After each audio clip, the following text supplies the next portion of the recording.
Yep, there it goes again.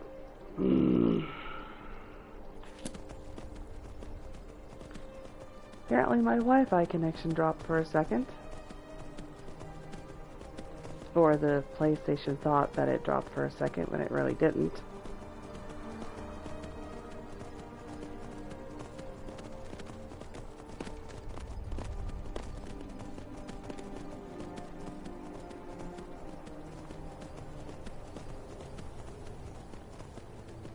Which means this will have to be uploaded in 2 parts. That's great. Alright. Whatever. We're gonna leave the horse here. Okay. Yeah, see, even with the stopping for letting the mammoths pass, we made it to Windhelm in less than 2 hours. Which I believe walking takes about 4. And I think a carriage ride takes like 6 or 8.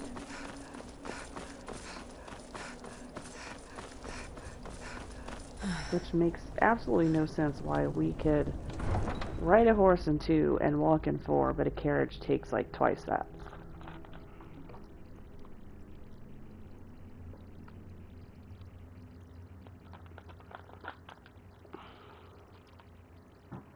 No sense at all.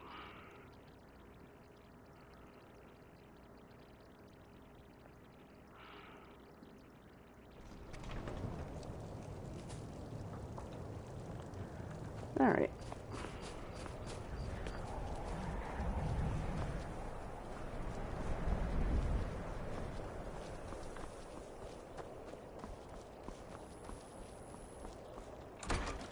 I mean, the good thing about the carriages is,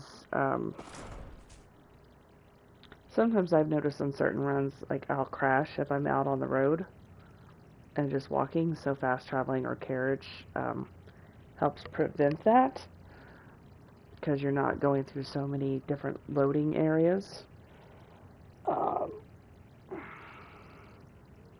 I mean, and thematically, just sheer actual gameplay time, the carriage is faster. The kind. Is she, you know? She is dead. Aha! I knew you could do it. I just knew it. I knew the Dark Brotherhood would save me. Here, just like I promised. This should fetch you a nice price. Thank you. Thank you again.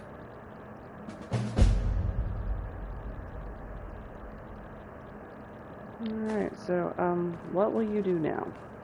I'll go back to the orphanage in a while. I'll give them time to, you know, clean up the mess. I didn't really make much of a mess, but you know what? You do you, boo. Have fun.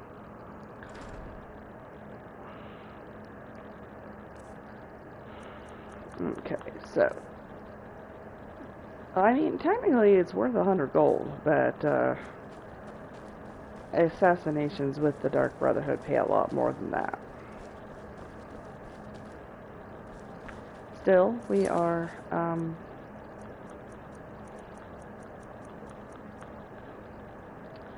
okay, the soul gem, yes, is indeed over here. She said that it was here, and up at the college, which we're gonna have to go back up there at some point anyway, and, over here in Iverstead, which I'm sure we'll go back there the next time we want to head up the mountain to talk to the Greybeards, so we can grab it then. You know, it's just one of those things, just kind of pick it up as we're running around, and not make specific stops in each place, because survival. You know, playing more logically, and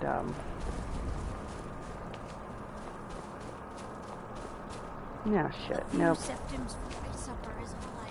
Oh, I didn't want to do blood on the ice. I mean, we can do blood on the ice, but I didn't want to do it. If I want to do it, I should do it now, though. Before the, I'll be fine. Master, you're far too old for this sort of journey. We don't know what's inside. I can... just... You see, you're not well. Have a seat, and I'll fetch you some tonic. Oh, if there was a tonic that could help me, I would have found it by now. Okay, So what were you two close arguing to the about? answer. Just a man's life work is all. I finally derived the location of the white file, but this doting busybody won't let me get it. If you tell me where it is, I can get it for you. You would do that? It's good to know there are some people out there who are willing to help an old man. It's buried with its maker, Corral Mill, in a long-forsaken cave to the west of here. Corral Mill was a crafty one, even in death. You would need the skills of a master alchemist to reach his resting place. Luckily for you, I've already made the mixture. Here, take it. Please, don't dally. I've wasted enough time arguing with my useless assistant here. What is the white file? A legendary bottle, forged in the days when Skyrim was just starting its turn to ice. A small container made of the magically infused snow that first fell on the throat of the world. It is said that the file will replenish whatever fluid is placed inside of it. For an alchemist like myself, it is the most pure expression of my art. To create from nothingness is poetry. And why is it so important to you? I've spent my entire life searching for it. It brought me all the way to these frozen reaches from the warm embrace of Somerset Isle. Entire years spent in libraries, seeking out tiny villages with local legends that contain but a whisper of a hint of the file. I even named my shop after it, hoping that it might attract anyone who had heard of it. And now it's within my grasp. But the eight, it seems, have chosen me for their amusement. For in my current condition, I'll never be able to lay my hands on it. Okay then. Why are you still standing around here? Go get me the file, you fool! We literally just got done talking. But I am going to go do this because it is the board wall for the first part of Marked for Death. And since I have a dragon soul already, we are going to get the shout. Blood on the Ice will chill on ice until I actually start it. It's already started. I do want to finish it before I start the Civil War though, because the guards will be all fucking around, the place will be all tore up, and that'll be a lot harder.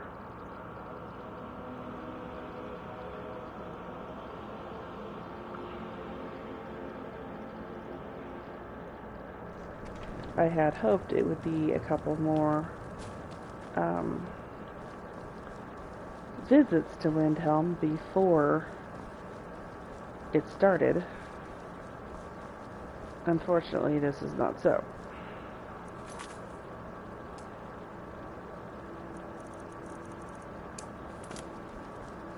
But while we're waiting for the next In a murder over in Riften. Some old lady who runs an orphanage.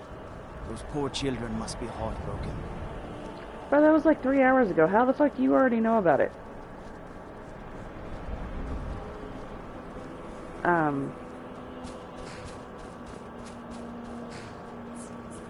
Oh yeah, the courier. While we're waiting for the courier to use their magical GPS and find me. You know, I've been thinking about it, and they must have like clairvoyance or something. Like the actual alteration spell. It's the only way they can find us. Like, so you're coming out of like a frickin' cave in the middle of nowhere.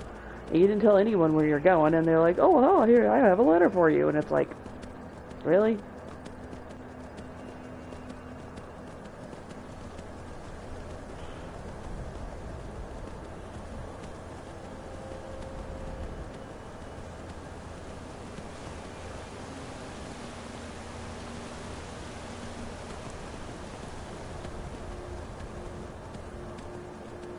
Alright.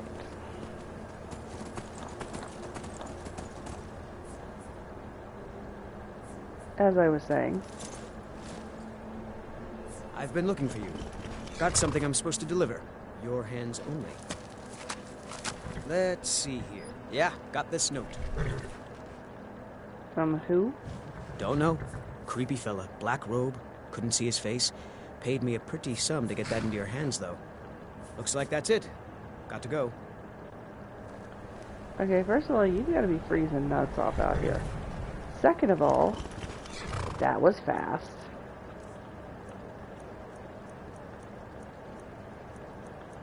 Mysterious note. We know. Yeah, good for you. You've sent 3 assassins after me, you damn well better fucking know.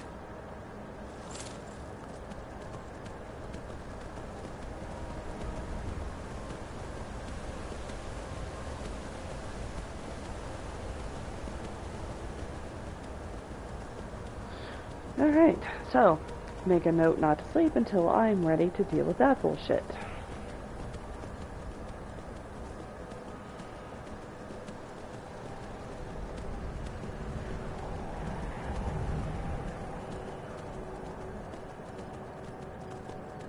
Thankfully the cave is not too far away, so. It's actually not that much further past where we would, turn off to... What in the fuck? Well, we're not on a horse, so, I mean, we're on a horse, so it's not gonna trigger. And that looked like another thief. Yep. See, the cave is literally right here.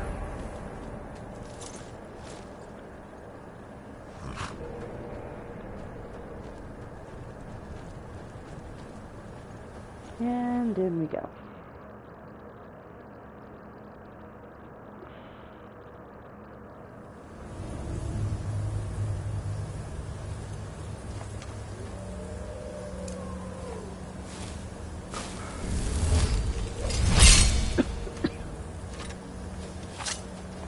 Prepare for the doggos.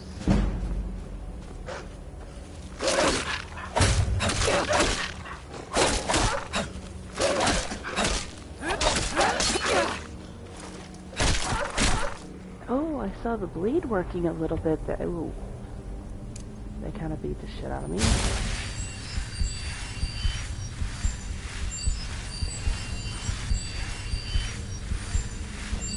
Alright, yeah, I really need to, get it to where my, healing heals more. But right now, I have not destruction. Ooh, yes, resurgence. Okay, that would actually, because I don't think there's a lot of magic in here, so resurgence for now, and then as soon as we level up, which we are almost there, we will hit,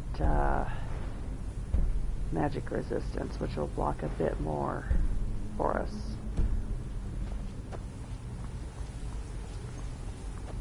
Okay, so was there just the one doggy? No, there was 2 doggies there, okay. Yeah, this first part is quite cold, but we will start warming up.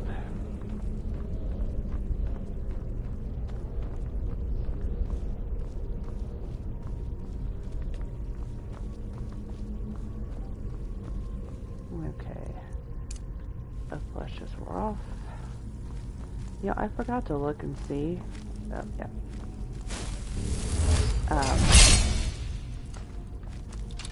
Because I know you can buy the other flushes Brown rot, because of course I have.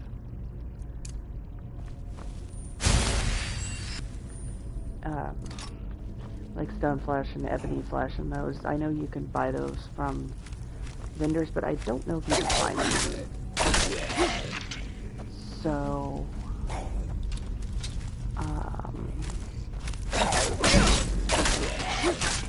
and sometimes the stuff that you can find randomly, like finding down sword on that mage I killed.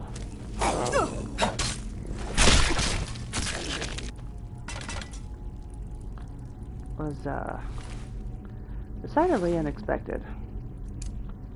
So I don't know if there's any dedicated locations, but since you can find spellbooks randomly just about anywhere. Where is Carjo? Maybe I left him behind somewhere. He'll show up. Did I hear? Yes, it is.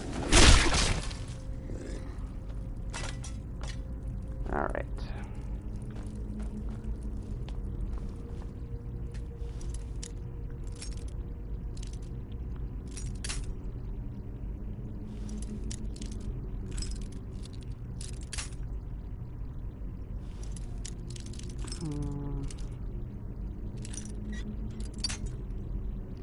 Again, I hate lockpicking.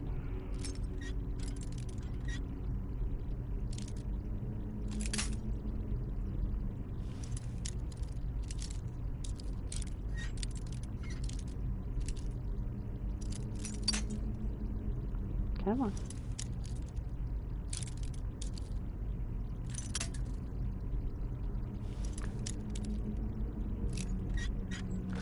There we go.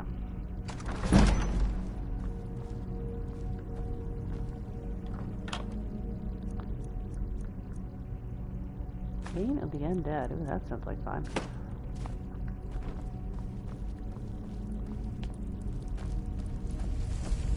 I'm hoping it'll warm up in here. I'm still kind of cold. Alright, read The Mirror by Bertier Riens, whatever. No, we are reading the book. We didn't mean to take the book, but whatever. We are reading the book. The wind blew over the open plain, jostling the few trees within to move back and forth with the irritation of it. A young man in bright green turban approached the army and gave his chieftain's terms for peace with the commander.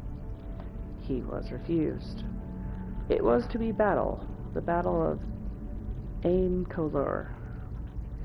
So the chief, Limbez, had decreed his open defiance, and his horsemen were at war once again.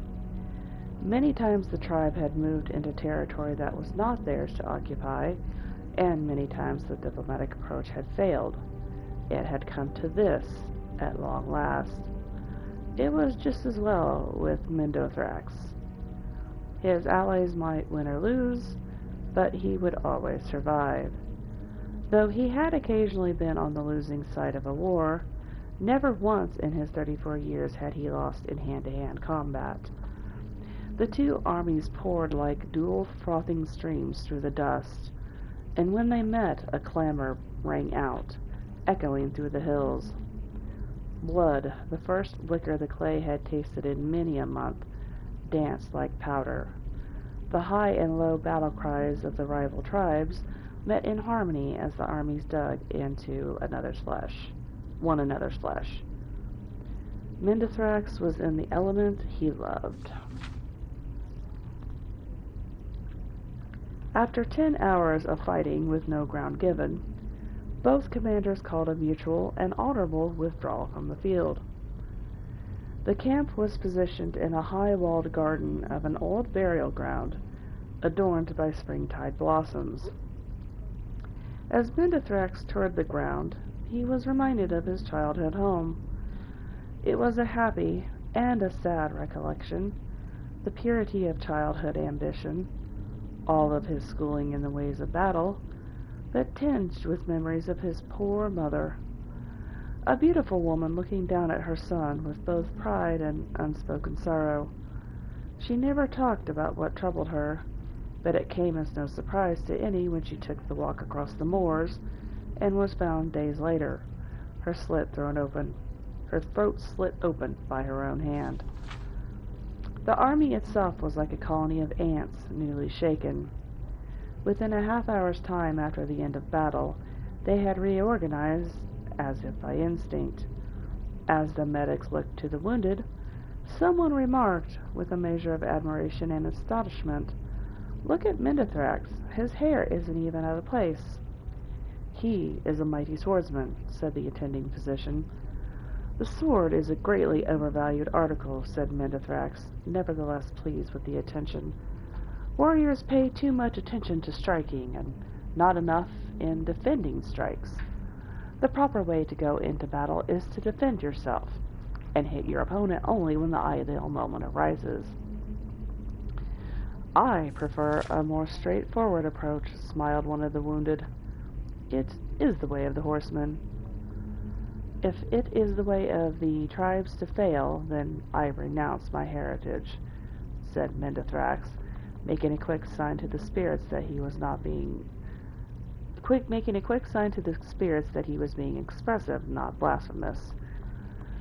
"Remember what the great blade master Gaiden Shinji said: the best techniques are passed on by the survivors.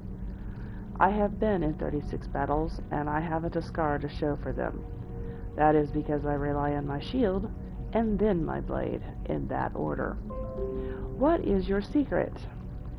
Think of melee as a mirror. I look to my opponent's left arm when I am striking with my right. If he is prepared to block my blow, I blow not. Why exert undue force?" Mendithrax cocked an eyebrow, but when I see his right arm tense, my left arm goes to my shield. You see, it takes twice as much power to send force than it does to deflect it. When your eye can recognize whether your opponent is striking from above, or at an angle, or in an uppercut from below, you can learn to pivot and place your shield just so to protect yourself. I could block for hours if need be, but it only takes a few minutes or even seconds for your opponent used to battering to leave a space open for your own strike. "What was the longest you've ever had to defend yourself?" asked the wounded man. "I fought a man once for an hour's time," said Mendithrax. "He was tireless with his bludgeoning, never giving me a moment to do aught but block his strikes. But finally, he took a moment too long in raising his cudgel, and I found my mark in his chest. He struck my shield 1,000 times, and I struck his heart but once. But that was enough." "So he was your greatest opponent?" asked the medic. "Oh, indeed not," said Mendithrax, turning his great shield so that the silvery metal reflected his own face. "There is he." The next day the battle recommenced. The chief had brought in reinforcements from the islands to the south. To the horror and disgrace of the tribe, mercenaries, renegade horsemen, and even some Reachman witches were included in the war. As Mendithrax stared across the field at the armies assembling, putting on his helmet and readying his shield and blade, he thought again of his poor mother.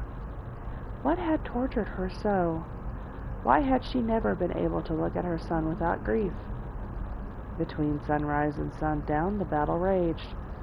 A bright blue sky overhead burned down on the combatants as they rushed against one another over and over again. In every melee, Mendithrax prevailed. A foe with an axe rained a series of strokes against his shield, but every one was deflected until at last Mendithrax could best the warrior. A spear maiden nearly pierced the shield with her first strike, but Mendithrax knew how to give with the blow, throwing her off balance and leaving her open for his counterstrike. Finally, he met a mercenary on the field, armed with shield and sword, and a helm of a golden bronze.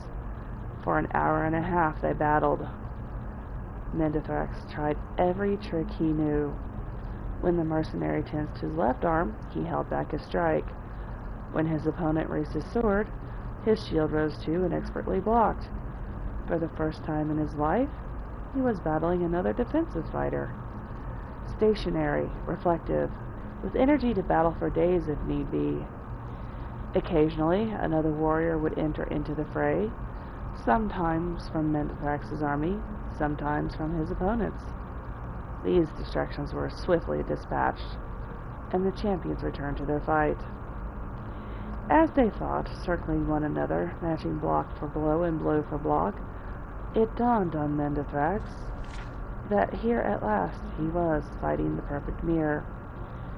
It became more a game, almost a dance, than a battle of blood. It was not until Mendathrax missed his own step, striking too soon, throwing himself off balance, that the promenade was ended. He saw, rather than felt, the mercenary's blade rip him across from throat to chest. A good strike, the sort he himself might have delivered. Mendathrax fell to the ground, feeling his life passing. The mercenary stood over him, prepared to give his worthy adversary the killing blow. It was a strange, honorable deed for an outsider to do, and Mendathrax was greatly moved. Across the battlefield he heard someone call a name similar to his own. Jurifax! The mercenary removed his helmet to answer the call. As he did so, Mendathrax saw through the slits of his helmet his own reflection in the man. It was his own close-set eyes, red and brown hair, thin and wide mouth, and blunt chin. For a moment he marveled at the mirror, before the stranger turned back to him and delivered the death stroke. Jurifax returned to his commander and was well paid for his part in the day's victory. They retired for a hot meal under the stars in a garden by an old cairn that had previously been occupied by their foes. The mercenary was strangely quiet as he observed the land. "Have you been here before, Jurifax?" asked one of the tribesmen who had hired him. "I was born a horseman just like you. My mother sold me when I was just a babe. I have always wondered how my life might have been different had I not been bartered away. I might never have been a mercenary."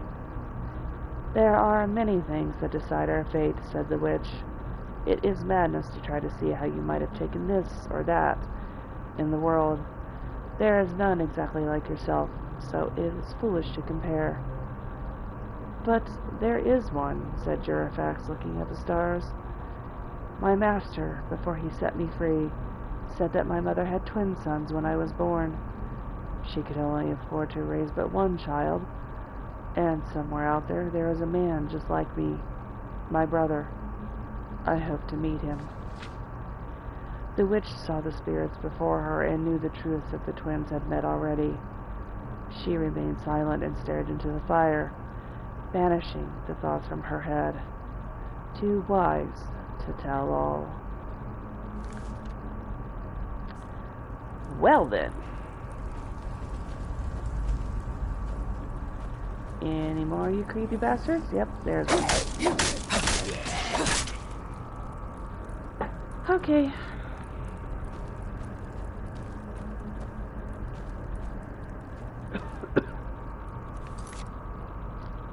Need another drink after that.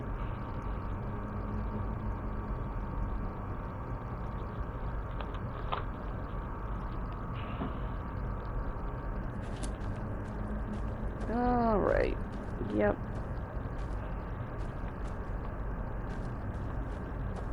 Okay, this place has to warm up at some point. Okay, are you guys gonna get up? You're wearing armor. Nope.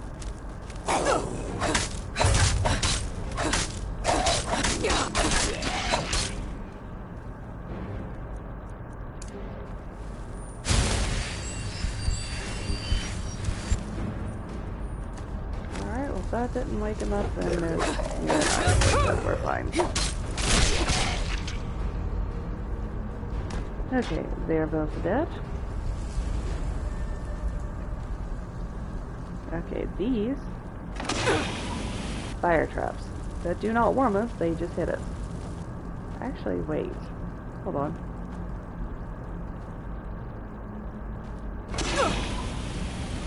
Oh, being set on fire does actually warm us up. I didn't think it did. Oh, it's not exactly the way I would recommend warming up, so make of it what you will.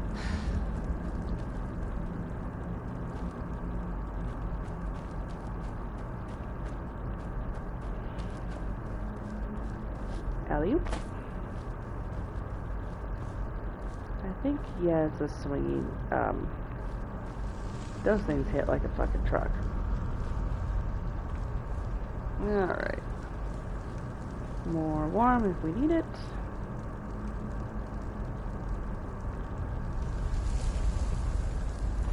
Now, if I were picking up stuff like this, there are quite a few silver ingots in here. There's actually quite a few gold ingots in here. There's like 3 or 4, I think. I think you can leave with at least 10 silver, depending on how lucky you get.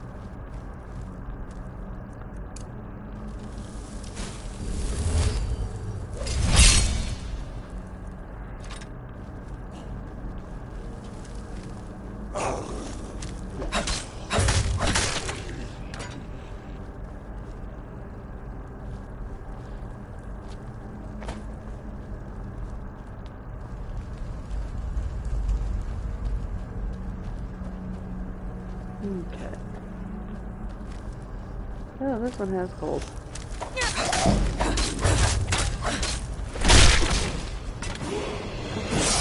Where is my Khajiit? Did I lose him somewhere? I didn't tell him to wait anywhere.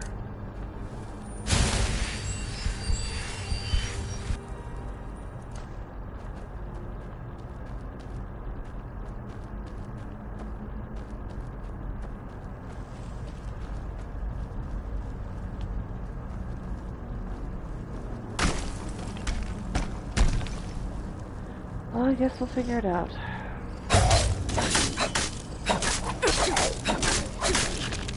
My luck, I'm gonna get out of here, and he's not gonna be here to help me with Corral Mill, which is kind of what I was hoping.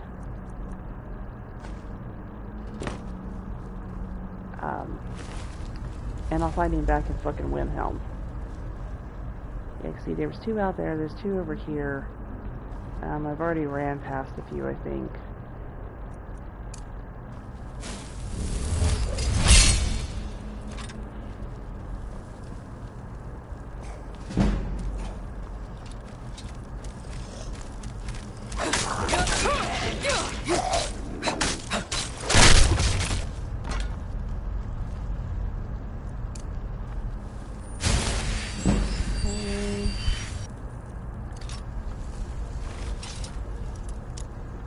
I don't think there's anything useful in here, but let's unlock it.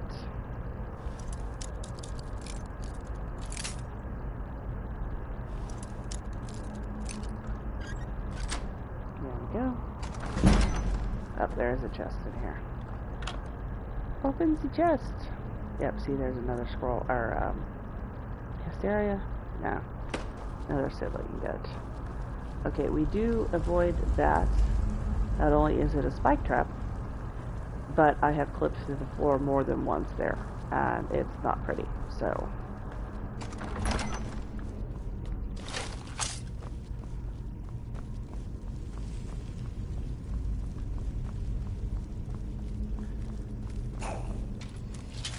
Yeah.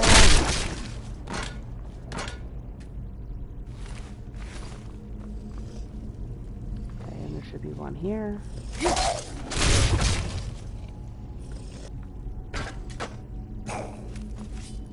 And that means that woke up the one that's right here.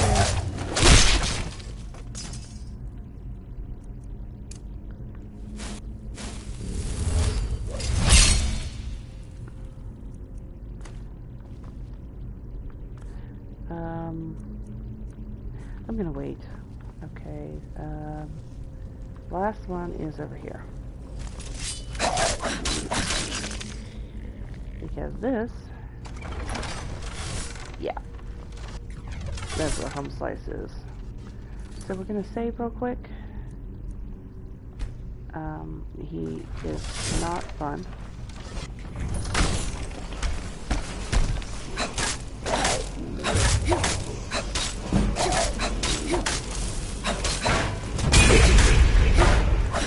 And if you're not careful, that can actually harm you.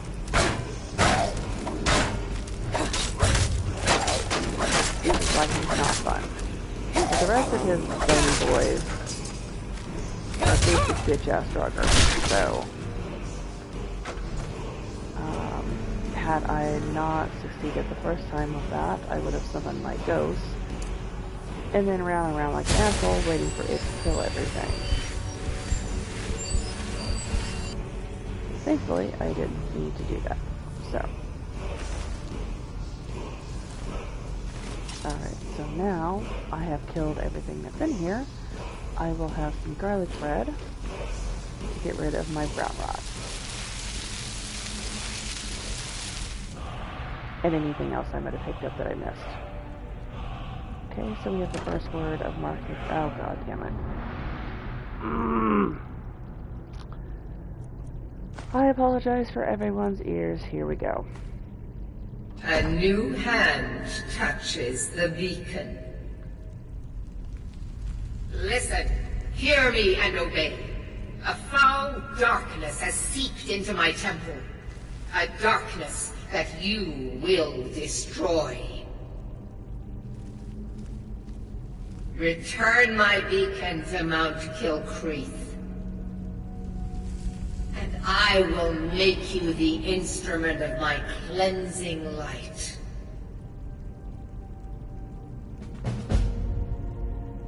Well, so the divines here can speak to me directly too. That's a bit disconcerting. Alright, so we activate the bowl with this mixture. This opens, which you can do all of this up to opening this door if you don't have the quest. If you want to get the word wall and kill him and whatever, then yeah, you're fine.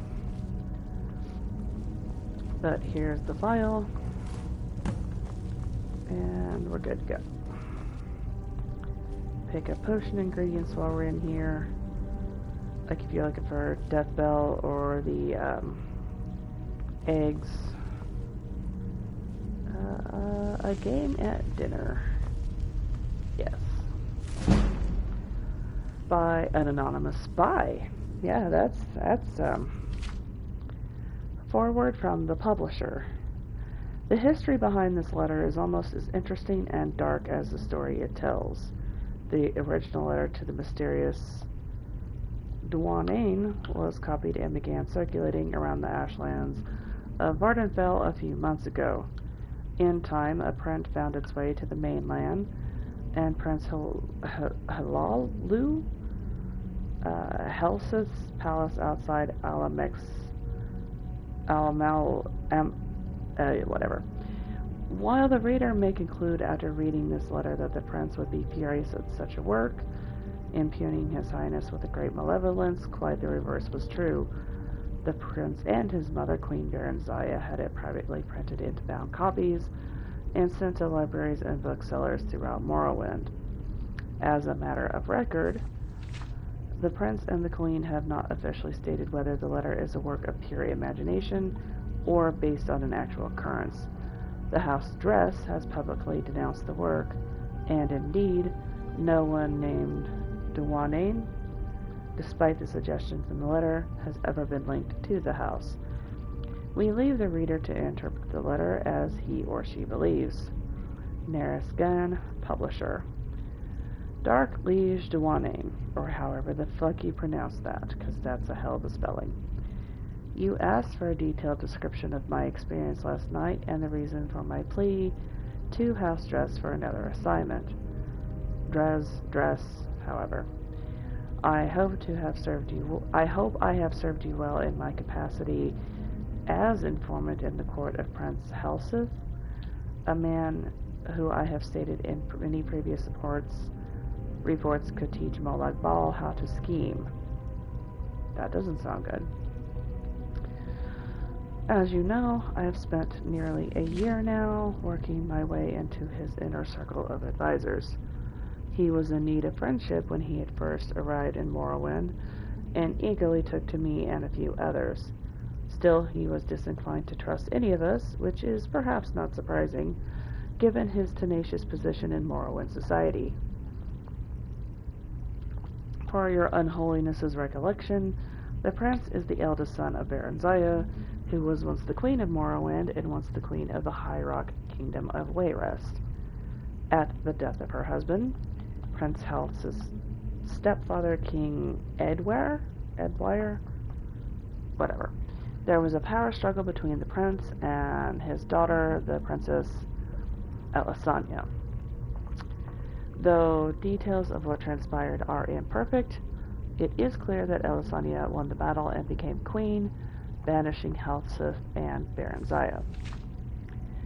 Baron Zaya's only other child, Morgaya, had already left court to marry and become queen of the Somerset Isle Kingdom of Firsthold. Baron Zaya and Helce crossed the continent to return to Morrowind only last year. They were received by Baron Zaya's uncle, our current king, Halalu?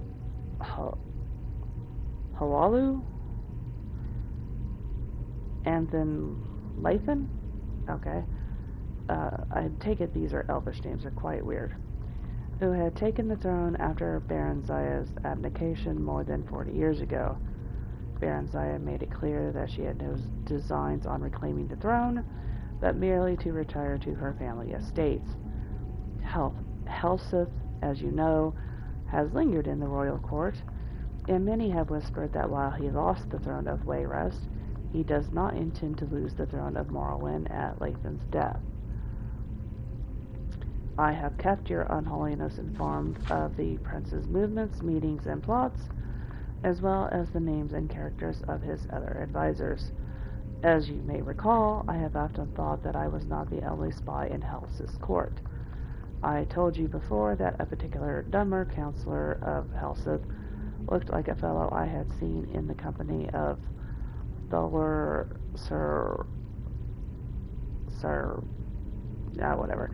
the archcanon of the Tribunal Temple. Another, a young Nord woman, has been verified to visit the Imperial Fortress at Balmora. Of course, in their cases, they might as well have been on Helce's own business, but I couldn't be certain. I had begun to think myself paranoid as the prince himself when I found myself doubting the sincere loyalty of the prince's chamberlain, Burgess, a Breton who had been in his employ since his days in the court of Wayrest. That is the background on that night, last night. Yesterday morning, I received a curt invitation to dine with the prince. Based only on my own paranoia, I dispatched one of my servants, who is a good and loyal servant of the House Dress, to watch the palace and report back anything unusual. Just before dinner, he returned and told me what he had witnessed. A man cloaked in rags had been given entrance to the palace and stayed there for some time. When he left, my servant saw his face beneath the cloak. An alchemist of infamous repute, said to be a leading suppliers of exotic poisons. A fine observer, my servant had also noticed that the alchemists entered the palace smelling of wickweed, bittergreen, and something alien and sweet. When he left, he was odorless. He had come to the same conclusion as I did. The prince had procured ingredients to prepare a poison. Bittergreen alone is deadly when eaten raw, but the other ingredients suggested something far deeper. As your unholiness can doubtless imagine, I went to dinner that night, prepared for any eventuality. All of Prince Helce's other advisors were in attendance, and I noticed that all were slightly apprehensive. Of course, I imagined that I was in a nest of spies, and all knew of the prince's mysterious meeting. It is just as likely that some knew of the alchemist's visit, while others were simply concerned by the nature of the prince's invitation, and still others merely unconsciously adopted the same tense disposition of their fellow, better informed counselors. The prince, however, was in a fine mettle and soon had everyone relaxed and at ease. At 9, we were all ushered into his dining hall where the feast had been laid out. And what a feast! Humming gore apples, fragrant stews, roasted various blood sauces, and every variety of fish and fowl expertly and ostentatiously prepared. Crystal and gold flagons of wine, Flynn, Shane, and Matze were at our seats to be savored as appropriate with each course. As tantalizing as the aromas were, it occurred to me that such a maze of spices and flavors, a discreet poison would be undetectable. Throughout the meal, I maintained the illusion of eating the food and drinking the liquor, but I swallowed nothing. Finally, the plates and food were cleared from the table, and a tureen of spicy broth was placed at the center of the banquet. The servant who brought it then retired, closing the banquet hall door behind him. "It smells divine, my prince," said the Marchioness Kolgar, the Nord woman, "but I cannot eat another thing." "Your Highness," I added, feigning a tone of friendliness and slight intoxication, "you know that everyone at this table would gladly die to put you on the throne of Morrowind, but is it really necessary that we gorge ourselves to death?" That the others at the table agreed with appreciative groans. Prince Helseth smiled. "I swear by Varmina the Gifter, my dark liege, even you have never seen a smile such as this one." Hold on just a second. Someone just knocked at my door.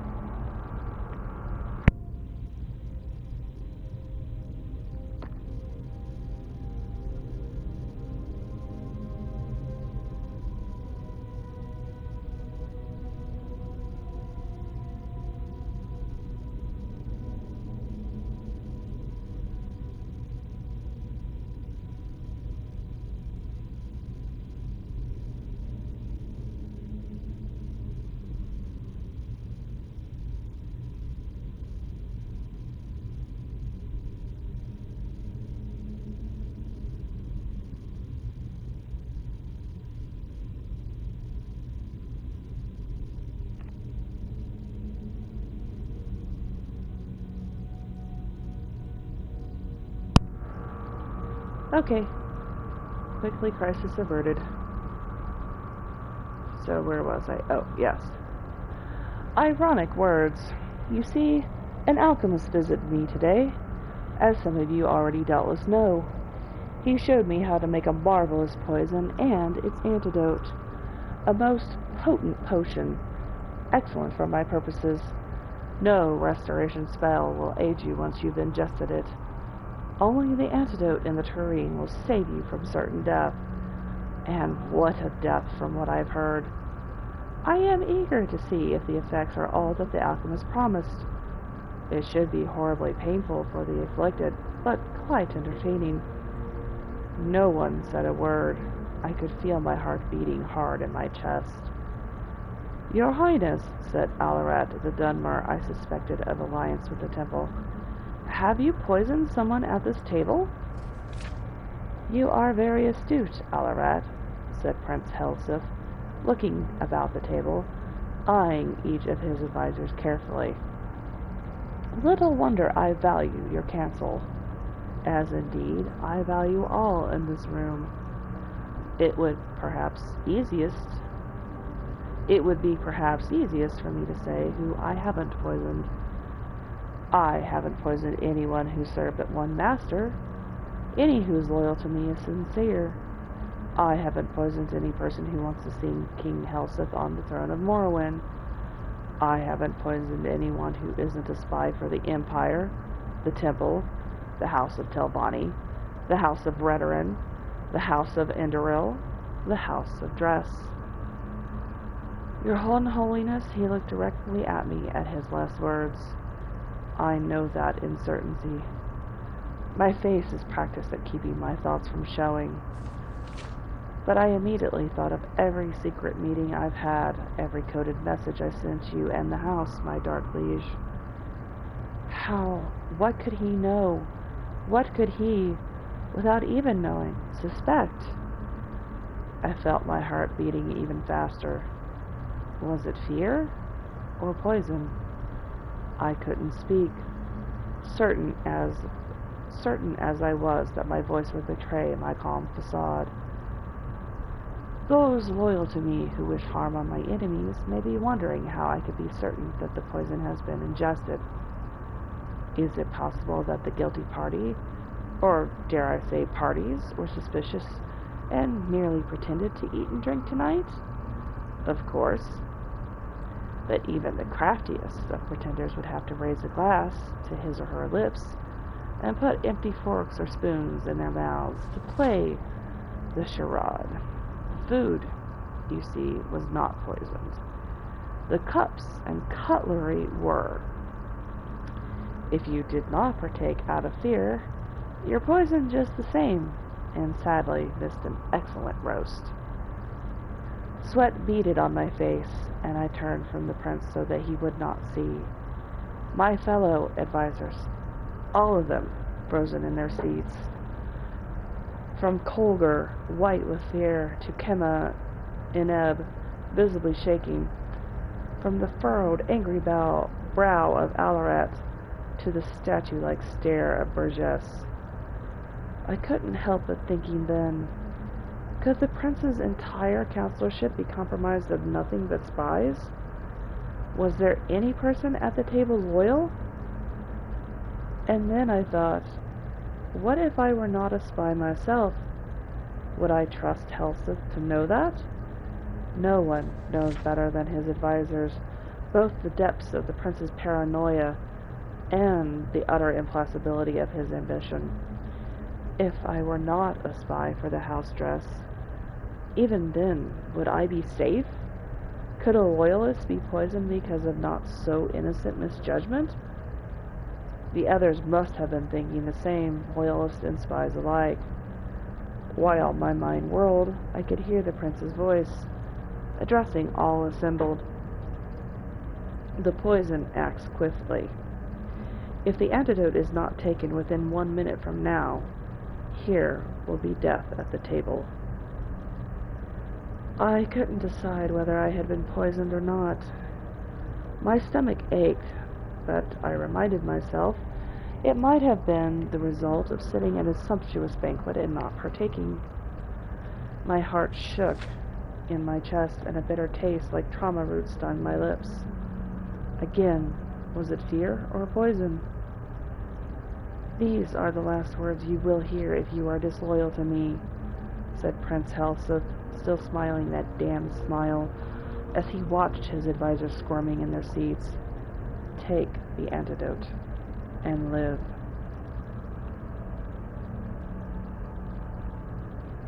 Could I believe him? I thought of what I knew of the prince and his character. Would he kill a self-confessed spy at his court, or would he rather send the vanquished back to his masters? The prince was ruthless, but either possibility was within his manner. Surely the theatricality of this whole dinner was meant to be a presentation to instill fear. What would my ancestors say if I joined them after sitting at a table, eventually dying of poison? What would they say if I took the antidote, confessing my allegiance to you and the house dress, and was summarily executed? And, I confess, I thought of what you might do to me even after I was dead. I had grown so light-headed and filled with my own thoughts that I didn't see Burgess jump from his seat. I was only suddenly aware that he had the tureen in his hands and was gulping down the liquid within. There were guards all around, though I never noticed them entering. Burgess, said Prince Helseth, still smiling, You have spent some time at Ghost Gate. House Redoran? You didn't know? Burgess laughed sourly. No, House. I report to your stepsister, the Queen of Wayrest. I have always been in her employ. By Akatosh, you poisoned me because you thought I was working for some damnable dark elves? You're half right, said the prince. I didn't guess who you were working for, or even that you were a spy. But you're also wrong about me poisoning you. You poisoned yourself when you drank from the tureen.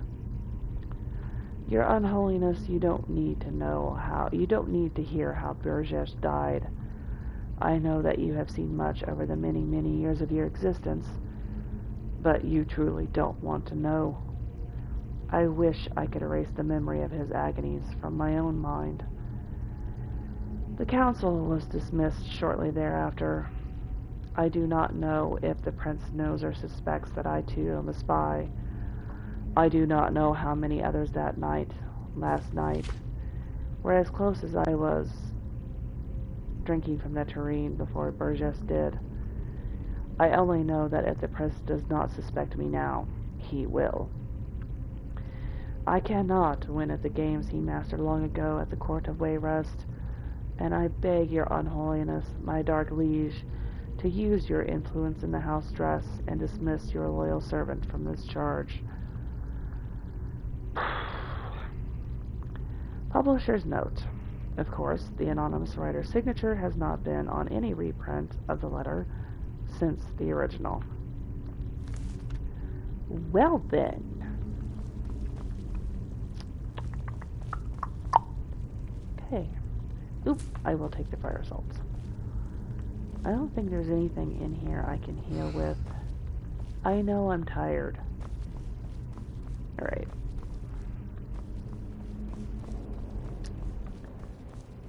So, there is nothing over here. This is where the Draugr were. That is where the Draugr was. This is the way out. We've done everything we came here to do. We got the word wall shout, which I actually need to activate really quick. I was a bit distracted by Meridia's beacon.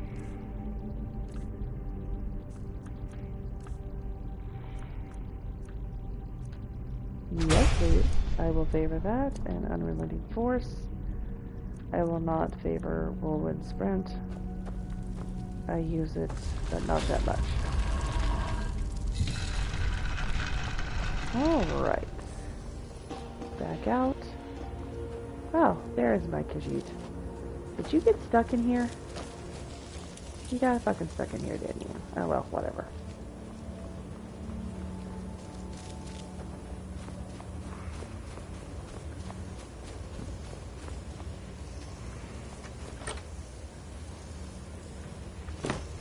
Alright.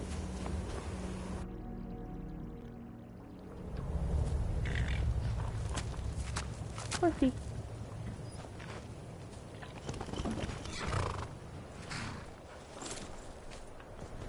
Back to Windhelm.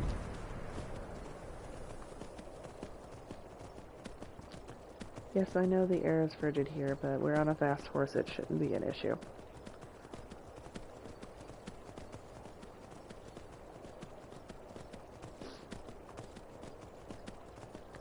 Now, a little bit further down the road is the Night Gate Inn, like back the other way. And technically, we could stop and sleep there if I wanted to. But I'd rather just go back to Windhelm and turn this quest in now since I'm right here.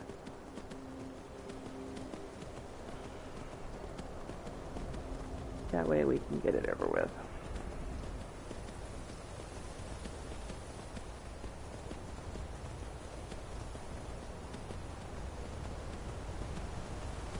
Although technically I'm going to have to sleep, and I'm going to have to make my way back here to do Blood on the Ice anyway. Which is going to annoy me, but, I mean,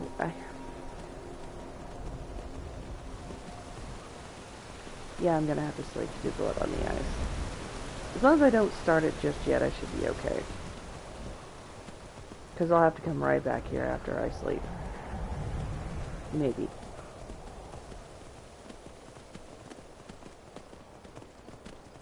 It's a quest I want to do during the day anyway, so...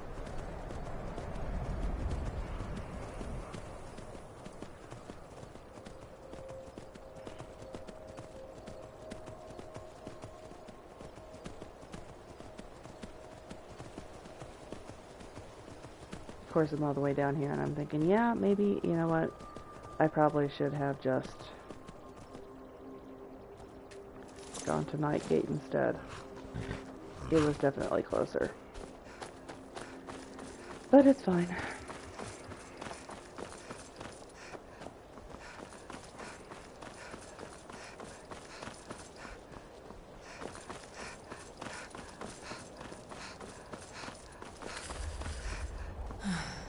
Yes, I know, I'm chilly.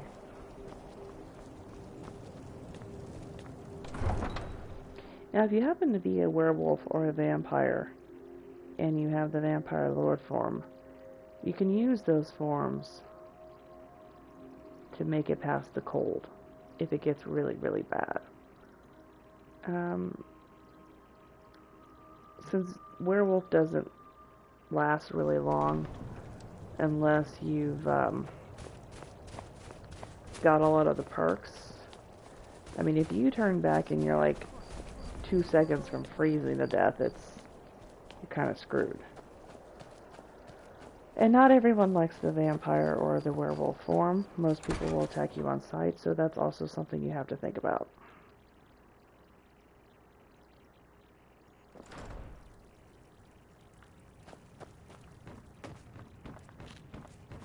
My master can be a bit short-tempered, but I've learned so much from him. Short-tempered? He's a downright dick. Alchemy is simple. Unless, of course, you are simple. Then, I can't help you. Quite exactly. Must you bother me now? I've almost figured out where it is. You already sent me after it. In fact, here it is. Although it is, kind of beat to shit. This, it matches every description of the file that I've found in lore. But if it can't hold liquid, there's no way of knowing. How did you manage to damage it then? This is what I get for not retrieving it myself. It was like this when I picked it up, dude. I didn't do it. Figures. I doubt you have sufficient knowledge to harm the file, even if you wanted to. Either way, this is the end of it. Rude. Now, if you'll excuse me, I'm not quite in the mood to entertain guests. I trust you can show yourself out. Here's for your trouble. Rude. I want to thank you for your help. I know my master can be a bit short at times. Yeah, whatever. I was happy to help. Here, you should have this. Even though the file was damaged, I still think your efforts deserve reward. Now, if you'll pardon me, I'm going to tend to Norelian. I can make his final days a bit less painful. Thank you. Now, I think in vanilla Skyrim there's a glitch there. I can only duplicate it every so often. I don't know what actually happens. But you can start a conversation loop with him, and he'll reward you twice. Which, I mean, 500 gold is just, you know, whatever. But the irony is, anytime you enter the shop after that, he's in bed up in the end, the back, like behind the chair there, and he stays in bed indefinitely until you progress the main storyline. So if you go and do like everything else, he just stays in bed. So it's kind of funny. Come on in. Just stoke the fire. Take a seat and get the cold out. I still can't believe Isabella's Captain, gone. have you heard She was these such a stories helpful of young dragons? lass. Elda, you know better than to believe every idiot traveler that wanders through. But they're saying that one of them freed Ulfric. That he's in league with them. Did she just say that Ulfric's in... No, Ulfric's not in league with dragons. What in the fuck is wrong with you?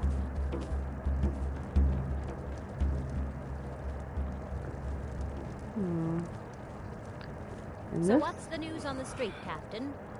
The Dark Elves are uneasy. There's a killer on the streets, and Viola Giordano won't leave me alone. How would you like a drink? Oh, very much so. Coming right up. Now more than ever, the world needs tales of heroism. Can I sleep? I cannot sleep. I'm gonna have to buy a fucking sleep. Unless I want to go made down my fortune to as a sea captain, but now I'm retired. Kinesgrove, which I don't. I'm here, I guess. Got some Whatever. fresh baked bread?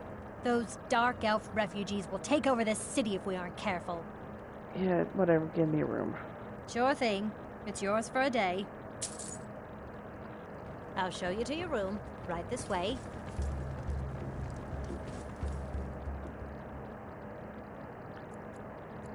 Alright, let's get a couple hours of sleep.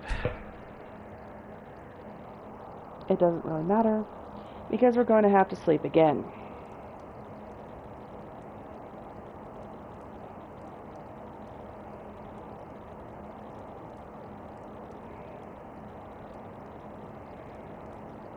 Sleep well? Not really, no, you just kidnapped me out of a fucking inn, whoever the fuck you are. Speaking of, who the fuck are you? Does it matter? You're warm, dry, and still very much alive. That's more than can be said for old Grelod, Yeah. Well, if you had done your job, she was going to be dead anyway, so I don't know what the fuck you're so pissed at. Half of Skyrim knows. Old hag gets butchered in her own orphanage. Things like that tend to get around. Oh, but don't misunderstand. I'm not criticizing. It was a good kill. Old Crone had it coming. And you saved a group of urchins to boot. But there is a slight... problem. Yeah, I don't think I like where this is going. I know, as a matter of fact, I know I don't like where this is going. And you're right, there is a problem. You see, that little Aretino boy was looking for the Dark Brotherhood. For me and my associates. So am I. Grelod the Kind was, by all rights, a Dark Brotherhood contract. A kill that you stole. A kill you must repay. And see, this is where your logic makes no sense. I killed somebody that you were supposed to kill, so you want me to kill someone else? You want me to double kill, like two wrongs make a fucking right here? You know what? Whatever. Who do you want me to kill? Well now, funny you should ask. If you turn around, you'll notice my guests. I've collected them from... well, that's not really important. The here and now. That's what matters. You see, there's a contract out on one of them, and that person can't leave this room alive. But, which one? Go on. See if you can figure it out. Make your choice. Make your kill. I just want to observe and admire. Yeah, I don't really have anything else to say to you. Am I to take your silence as acceptance? Then you know where we stand. Make your kill and we're square. Repayment of your debt is but a discreet knife thrust away. Yeah, because see, it's not really about killing. Because double kills don't make a whatever. It's about me following your orders. And what you don't realize is you're the person I'm looking for because you've sent people to kill me. So, it was at that point that she knew that she fucked up. The anticipation.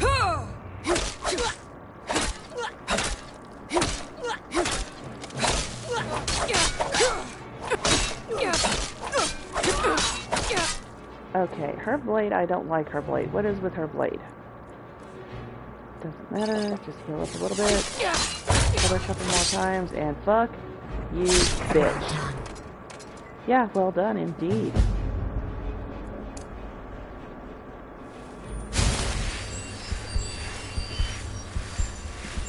Now I'm gonna find the rest of the fucking friends and take care of them too.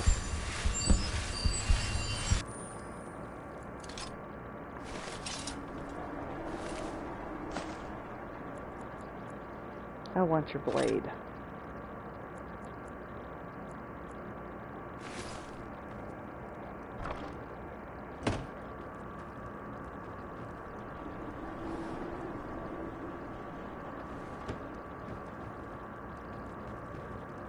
Alright. Come now, my friend. Haven't we played this game long enough? Untie me, and we can all go our separate ways. Fine. Get out of here. You see? That wasn't so hard now, was it? Let's the two of us just forget we ever met. Get out of here. I don't know if you were actual contracts or if she was toying with you, but... You hear me? You cut these bindings right now. Sweet freedom. Now that's more like it. You have my thanks, stranger. Go. You cut these bindings this minute. You hear me? Well, it's about damn time. Capturing a woman from her home, keeping her bound like an animal. Ridiculous. Hey, I'm not the one who did it. I was captured the same as you, okay? Shut up. Please release me. Cut my bonds. Fine. Oh, thank you. I'll never speak of this to anyone. I promise. Yeah, you know what? Fuck you. Everyone get out. I need a nap.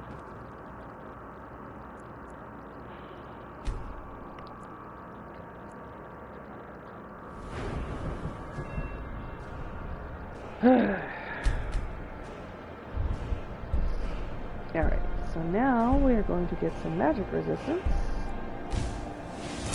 Next one is at level 50. And I think our next level we're going to start working on smithing a little bit. The iron, because I can fucking talk today, is pretty serviceable, but being able to make steel, and then moving up from there would be pretty good. Okay, so you guys are still whatever.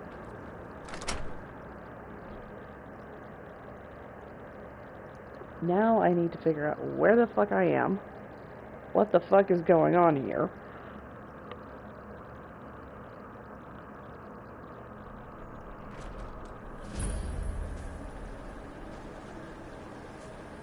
Okay, this place. Hey, Karjo. I have no memory of this place. Wait. Oh! Haha! Guess maybe it's a good thing I decided to do this after all. Alright. While we're here, since we're here, excuse me.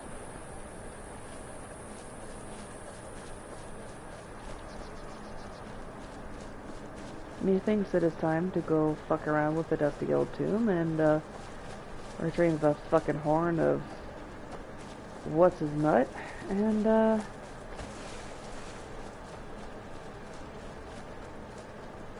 rock on with my bad self.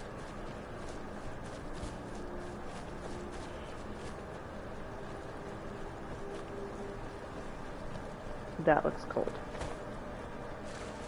Oh, that's cold, that's cold, that's cold. Holy fucking shit, that's cold.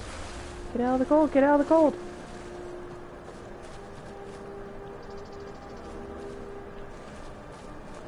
And that, ladies and gentlemen, is why we want a horse.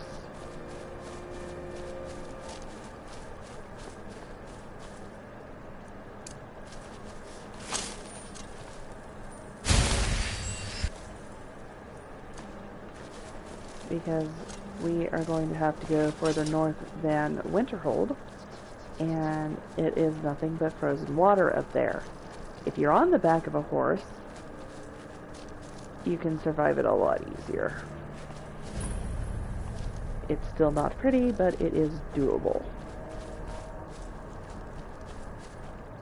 There's a fire, I can warm up, thaw myself out a little bit, because holy shit.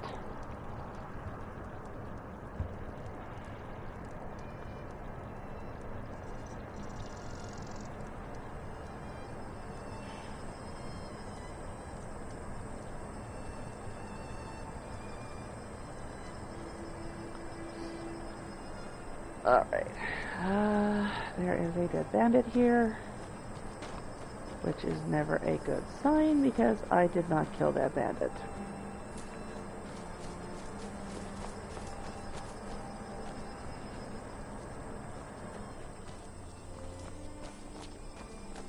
I did not kill that bandit either.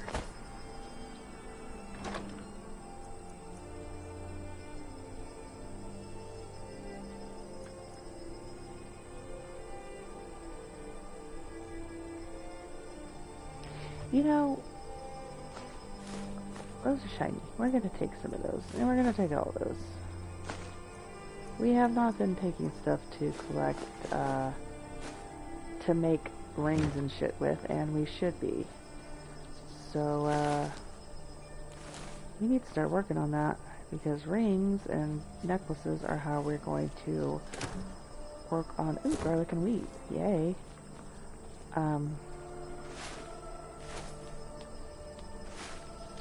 Working on our alchemy. Or not alchemy, words, blacksmithing.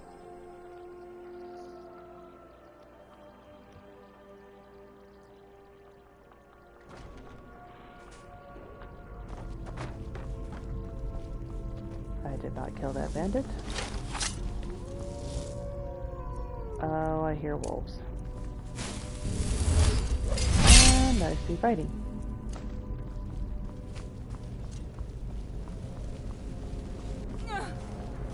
Don't you see? I am master of the arcade.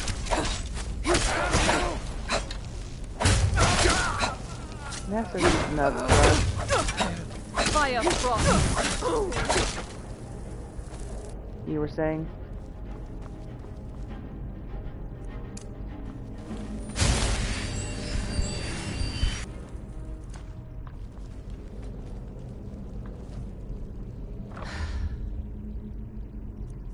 Conjure a skeleton minion.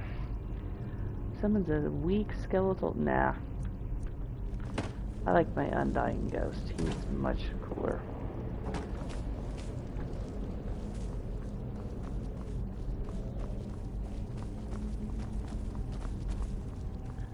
Dead mage. Dead zombie. Dead mage. Lesser ward. Huh.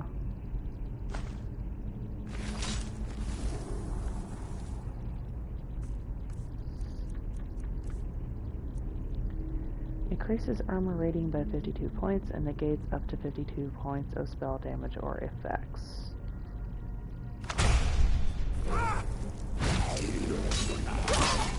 Damn you! I'll stop! Majors are squishy. I am squishy.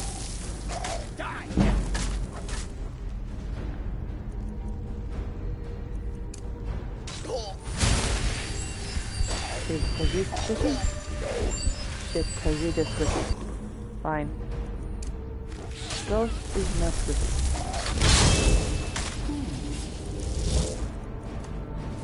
Does someone live among the dead? Hey, stop hitting my ghost.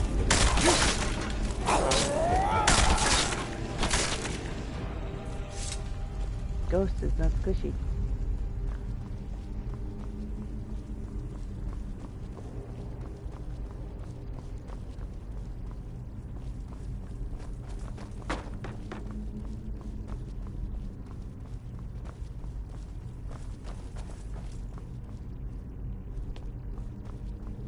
I always forget that this room is down here.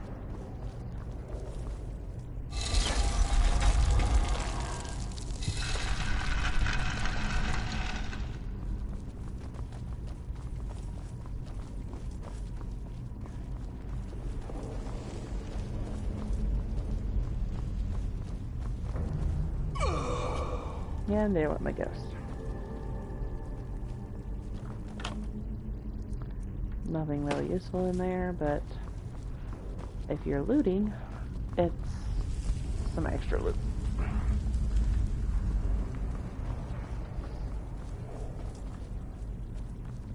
The hell? Oh, there we go.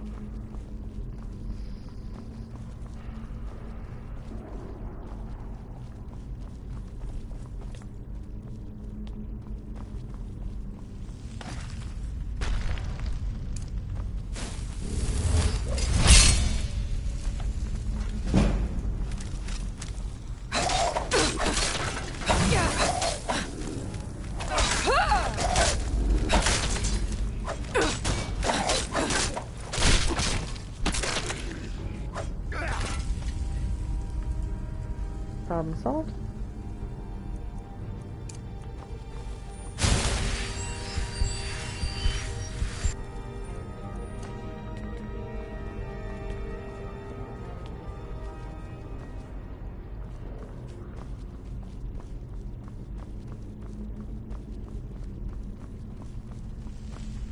Okay. Down through this door, into the next part.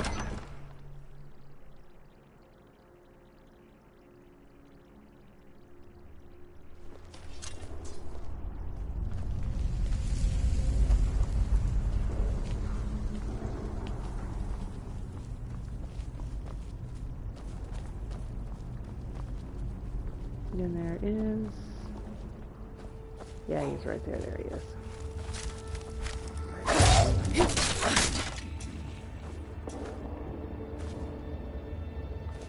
Okay, so we've got all that area down there. What a nice little cave. Oh, there's another one. Where'd he go? I hear the creaking of the bones. Where is it? Is it underneath of us?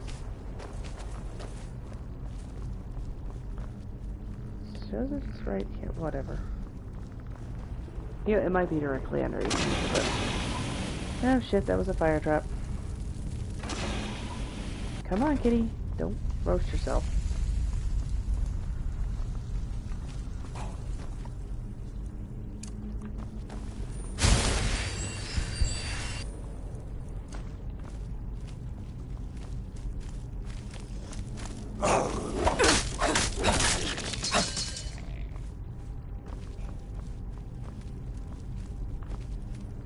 I like how there's just like massive wheels of cheese and shit sitting here. It's like, no, I'm good. I've got this little area back here. Usually, what?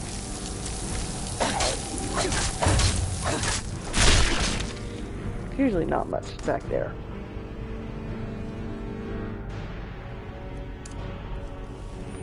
I gotta get two chests over there. Nope, we're good.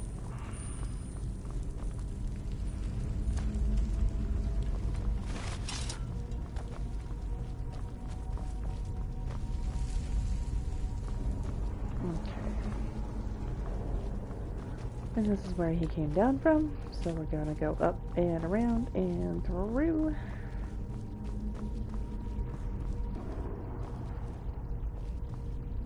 That's caved in.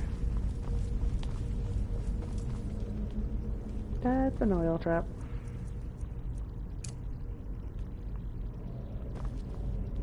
To be completely fair, we're not even gonna really need to set it off. I don't think.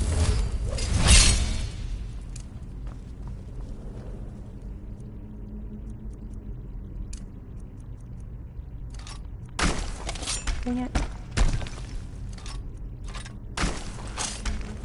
Yeah, these are darker. Be very useful if they were hulking or death lords or overlords or, you know, death overlords. Okay, there's a chest back there. One of the gates is there. The other gate is here. This has enchanting table, dagger, potion, chest. Blizzard. Alright.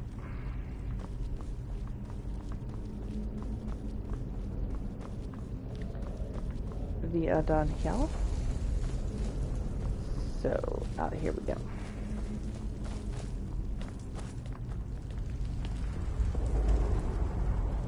Nothing up here except for that potion. We're good.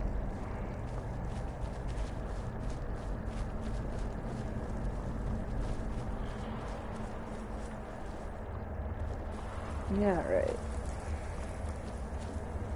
Many other bridges are broken, and we got lots of weak skelly boys running around the place.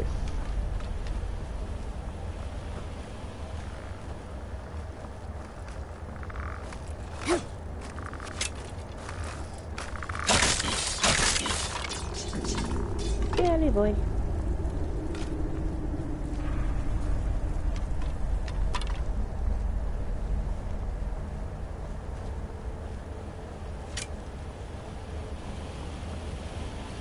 Skelly boys up here shooting at us. Fire traps.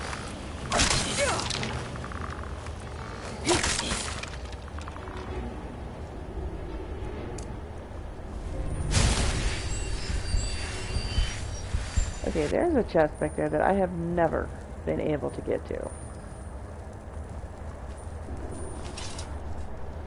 And judging by situational awareness,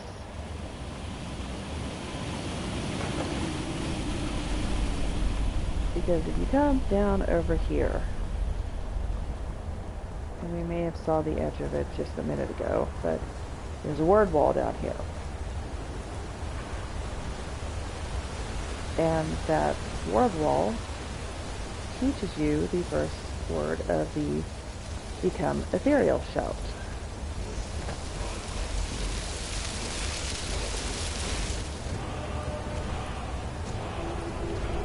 Which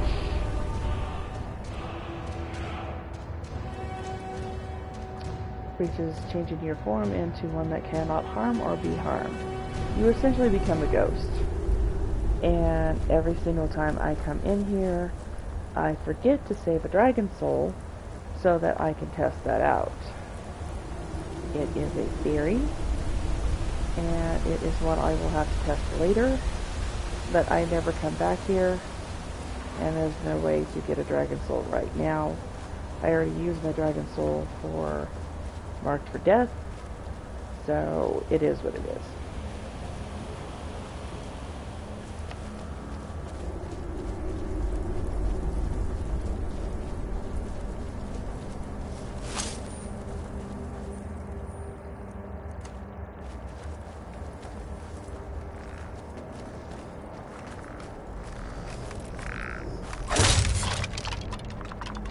Okay, now that Skelly Boy's not going to be fucking with us.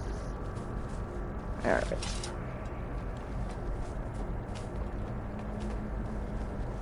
Okay, we've stopped by these. They light up. They light up. They light up.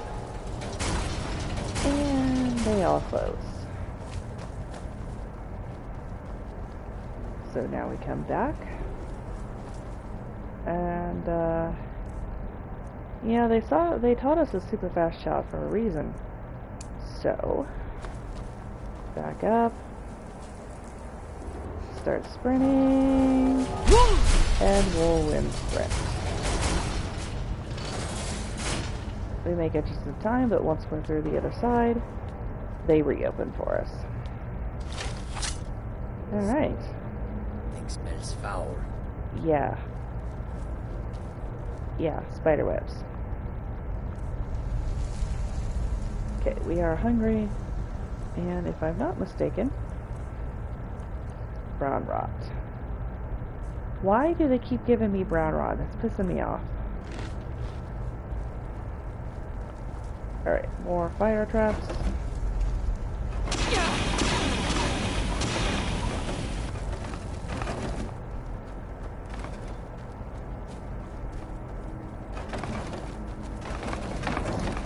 And spiders. And giant spider, holy shit, giant spider.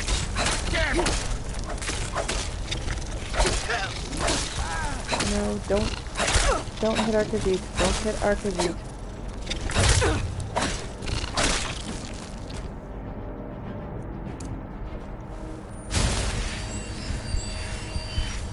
Are you alright, Kazit? Kazit is alright.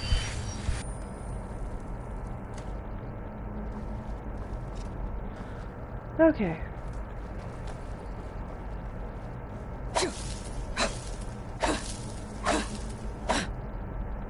Alright, we have a door.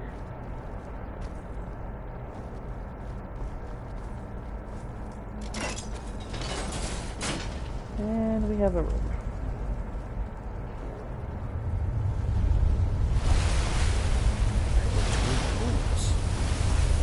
Yeah, no shit.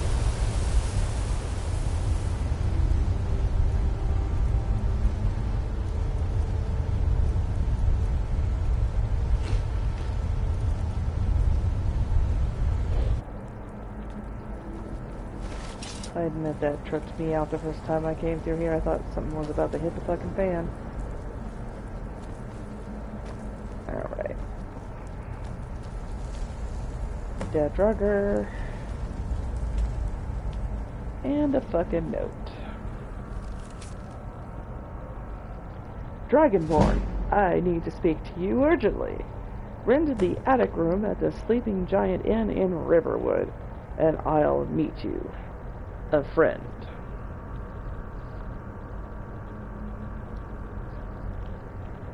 Yeah, well, lady, you can friend these nuts.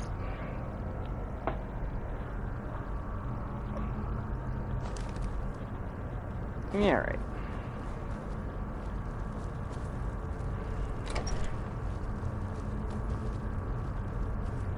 Anything useful in this chest? Necklace of wielding. Oh. Ring of the Night.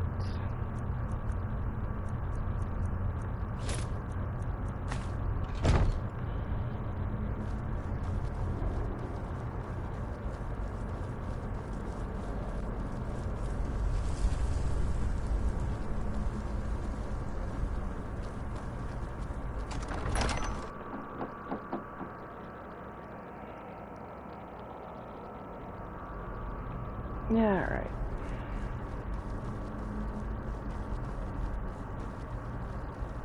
Guess that wasn't quite as bad as I thought it was going to be. As I did think that coming through here was going to be a pain in my ass. And I mean, to be completely fair, it kind of was. Just not as much as I thought it was going to be.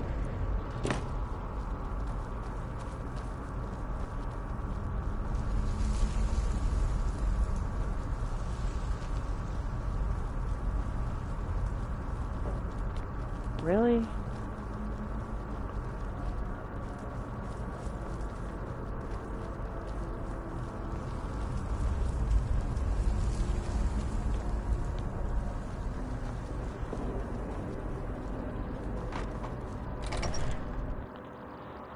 Okay, I guess it is time to, I don't know. I guess find the closest city.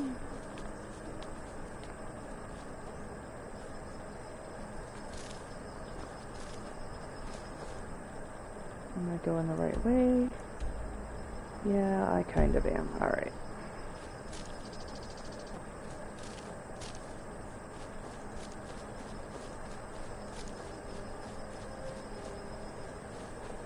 Just work my way across the marsh so I stay out of the goddamn water, because I prefer not to freeze my nuts off.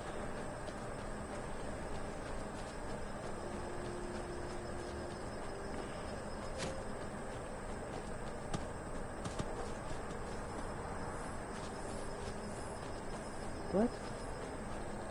Oh. Garjo must have gotten it.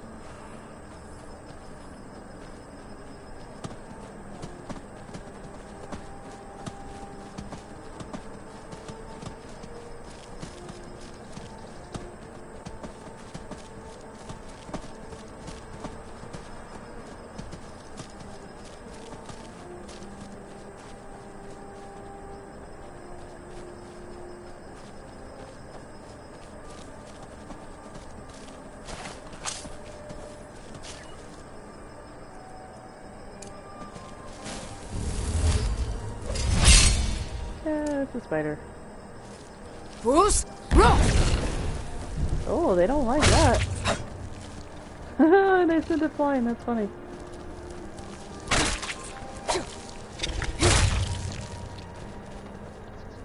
Must have hit them too. Oh. Oh, that's some kind of fancy tower. How do I get over there? I don't want to get in the water. How do I get over there? Ow, what? I guess I have no choice.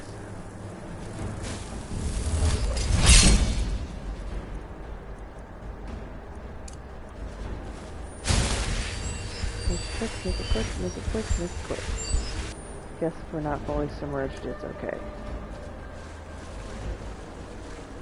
The fuck is spitting at me? The fuck is that? Oh, what the fuck are you?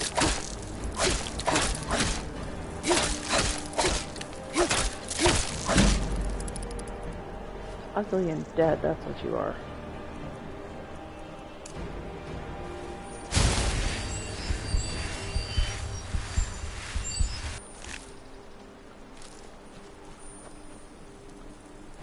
Okay, we got a dead dude.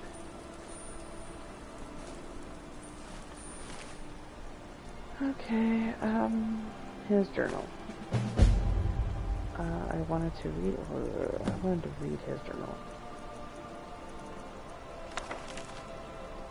When the eye is doused in flames, the hair will light the way.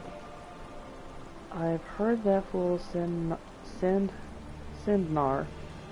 say it over and over, breath stinking of ale as if it were a limerick. Given his dark hood, you might think it was a dangerous spell. But so long as no one's hair caught on fire, or found imps in their cupboards, the words were harmless. Just the mad ramblings of a drunk. Of the inn patrons, only I bothered to humor him. We bonded over a bottle of hunting brew and the bucket with which we had history. So, when the elf bit the dust, it was only natural he left his things to me. Among them were countless pieces of junk, including full ownership of the bucket, and a spell tome written in some long-dead language. But as soon as I started cursing the old fool for willing me his trash, out slipped 2 items of value, a map, and notes to a tower deep in the swamps. It was only after reading it that I realized his drunken words weren't part of any limerick, they were instructions. A way in. Now that I'm here, things are getting even more clear. The hair part still doesn't make a lick of sense, but the eye is the stone seal, that much I'm sure. Yet nothing I do seems to work. I've doused it in the fire from my torch. I've chopped kindling for hours and built a bonfire high enough to scorch the bloody moon. Still nothing. Maybe the seal can only be broken with magic. Well, if that drunken fool can learn to cast spells, so can I. I've got the bastard's tome, I just need to make sense of the words. But I better be quick. The fire seems to be attracting all sorts of creatures from the belly of this unholy marsh. Hopefully I can manage to survive long enough to discover whatever treasure lies within. Okay, well, yes, flames. Which I know flames, so I don't need to take that. But I guess he means. I've been looking for you. Got something I'm supposed to deliver. Your hands only. Let's see here. There's a new lady in charge of the orphanage in Riften. She asked me to hand out these notices to everyone I met. Looks like that's it. Got to go. Okay, y'all literally saw that, right? I'm not tripping balls. He literally teleported out of the fucking ground.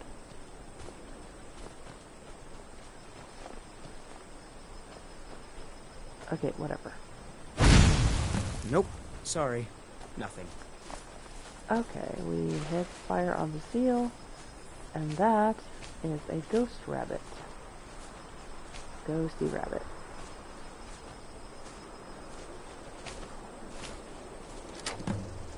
Oh.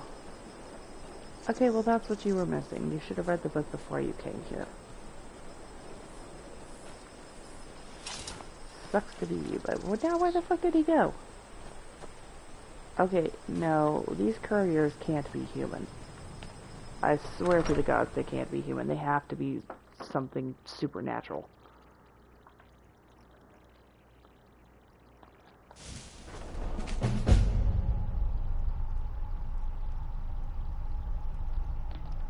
Yes, Khajiit.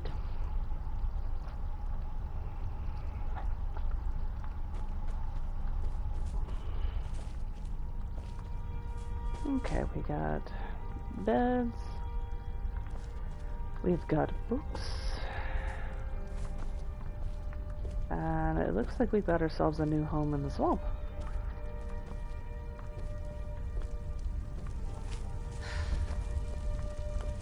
Oh yeah, we got a place we can make some food if we want to.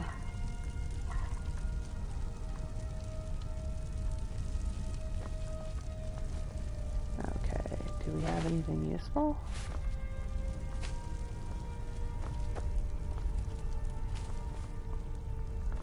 There's more garlic bread over there. Potatoes, let's see. I think I can make more, yeah. You know, I only had 2 things of flour, but we'll take 1 more. There we go. Oh, those are apple dumplings instead of chicken. That's actually useful. And I'll take the bread too.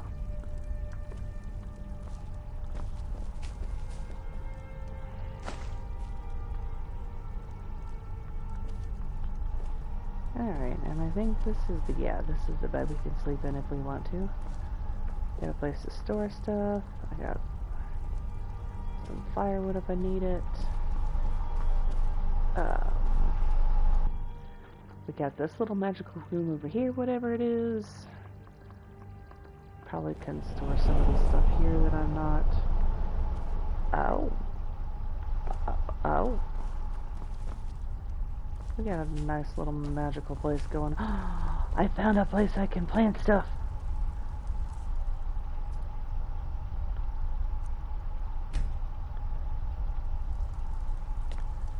Alright. So, you know what? I'll grow some cabbage. Do I still have a potato left? I still have a potato left. Okay, and then, let's plant a blue flower here.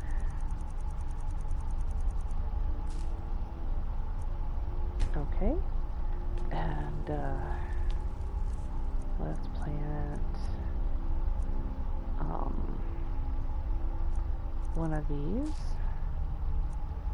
Okay, and let's grow some wheat. Okay, and then let's plant one of those. Okay. And, yeah, I think that's enough for now. I got a couple empty spots left if I want to. I've got 1 more empty spot over here. And I got 3 over here. So if I want to grow, like, 4 more things, I can. Alright. Oh, and I have a olive forge. Oh, okay.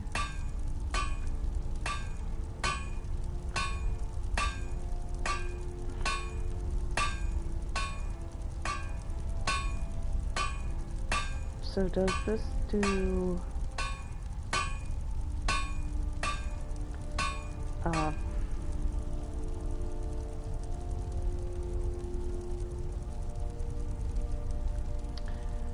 since this is all forged and I can bring up the,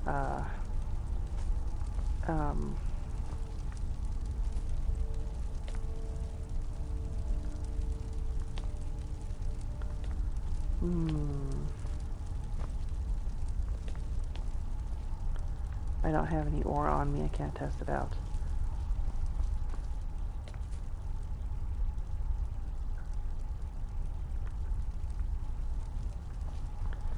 Okay.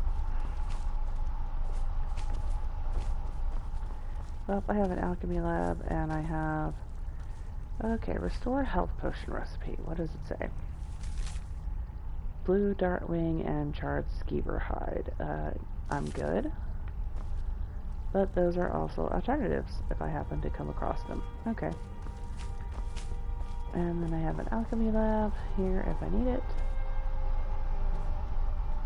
Or arcane enchanter, yeah, alchemy. I'm with it. Wait.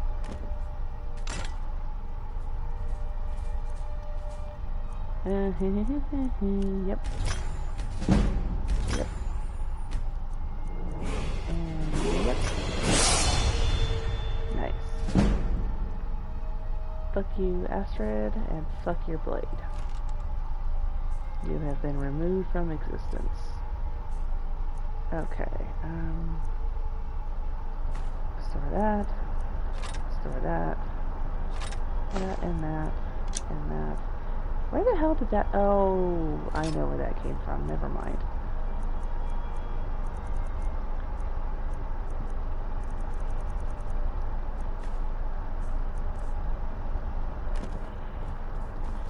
You know what, I've got some potions in here that I was gifted that I don't want. Might as well get rid of them, because I'm not going to use them. That's carry weight I could use. Okay. Good, I have some place to grow some things now, so I don't have to worry about catching butterflies. Granted, they won't be cure disease. What? Mud crab and vampire dust. Yeah, no. Alright. Well, I'm warmed up a bit. I should take a nap while I'm here. It's been a little bit stressful.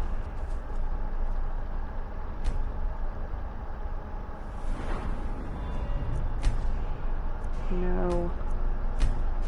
Okay, and we did say so we can start smithing steel items, which I don't have any steel on me, and I'm going to need to find iron and corundum for that. I don't think I have any at the other home.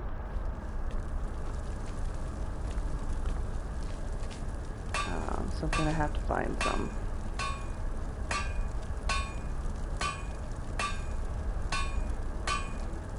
Oh, I could craft a bow if I wanted to.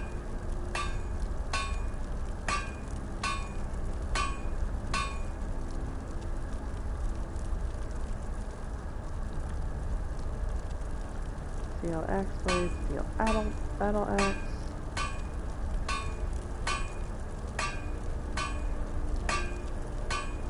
Yeah, I need a lot of steel. Okay. No, actually, no, I don't need a lot of steel.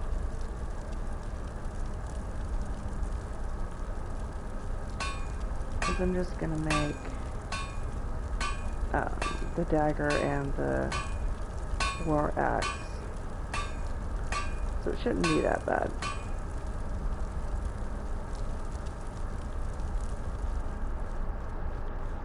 But I need quite a bit.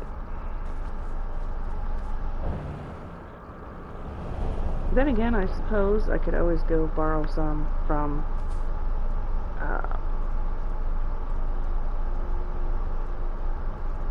Alvor and Riverwood if I really, really, really wanted to. But I don't.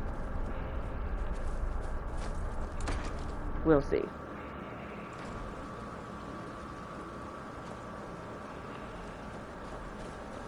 Okay, so now, yeah, the air is frigid here. Thankfully, I did not fully submerge myself in the water, so I won't be super cold. I should have eaten something while I was at it.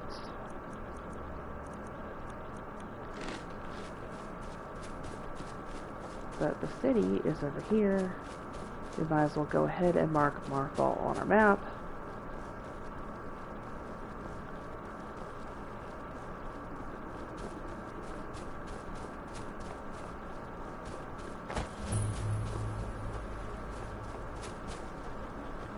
With any luck, our horse is here.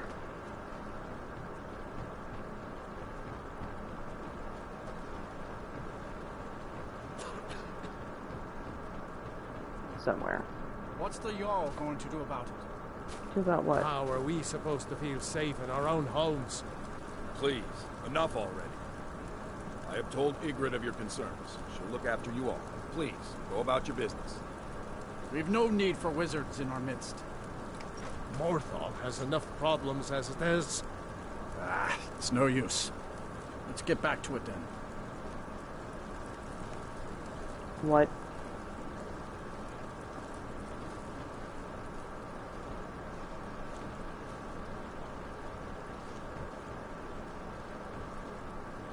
Oh, these were added by the mod.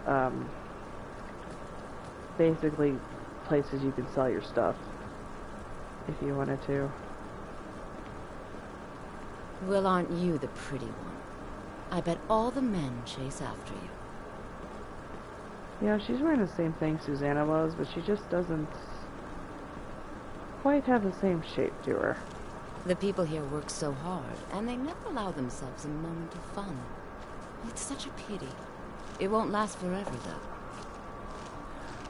Yeah, I don't,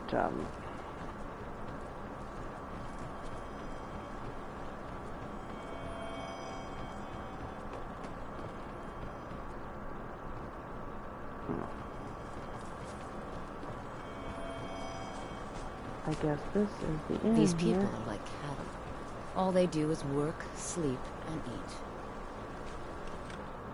Yes, the air is treacherously cold. So, see what we got going on in here. Kick off your boots, stay a while. Let me know if there's anything I can help you with. I got nothing but time these days. Okay. Welcome to the Moorside. If you need anything, I'll be around. Good to have a customer. Okay, is business here slow? Slow? No, it just ain't there at all. Few enough reasons to pass through Morthal before the war started. Now, well, let's just say the front door doesn't get much use. Okay, what's with the orc? Lurbach? Fancies himself a bard. He pays, so I let him stay. If I had any customers, I'd be worried about him annoying them. But, well, look around. And have you heard any rumors lately? People say there's someone in Riften that can change your everyone face. is talking about Make the you look Riften completely shit. different. Do you believe that? Alright. What about that burnt down house? Hrogar's house? It burned down not too long ago. It's a real pity about his wife and kid. The screams woke half the town. Most folk won't go near it now for fear it's cursed. How did it, well, not that you know, but how did it start? Hrogar claims it was a hearth fire. Some folks say Hrogar started it himself. That's just rude. With his own wife and child inside? That's what they say. See, he's living with Alva now. That started the day after the fire. It ain't right moving in with a new love the day after your kin die like that. And, of course, no one could prove that he actually murdered them. Aye. Our Jarl would sure like to know if he did, though. Might even pay to find out. Yeah, okay. Well, not high on my list of priorities right now, but if I get to it, I'll get to it. Oh, can I have a place to sleep real quick? There ain't much to offer, but if you want a place dry to spend the night, sure thing. It's yours for a day. I'll show you to your room. Right this way. Is it this bed? It is this bed. Alright. Let's get some sleep. Why did I just pay for a room at the inn when my house is... whatever.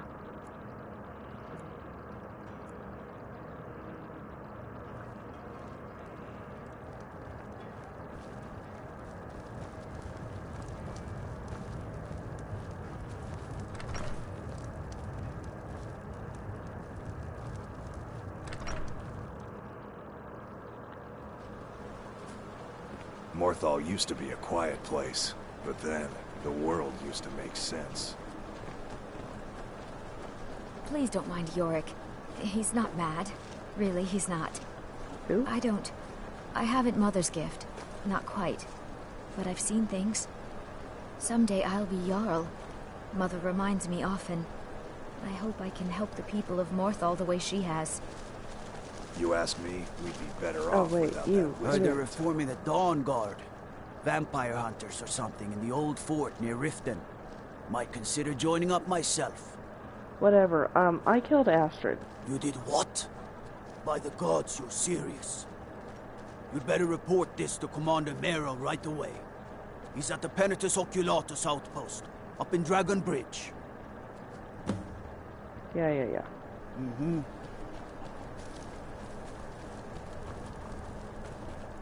So you can cast a few spells. Am I supposed to be impressed? Whatever, dude.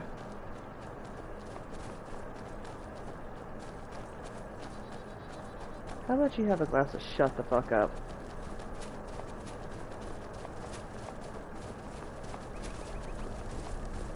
Okay, I kind of was hoping that my horse would be out here, since technically we were teleported to the hut. I didn't see my horse outside the hut. So... whatever. We're just gonna have another dumpling. Run through the freezing bullshit.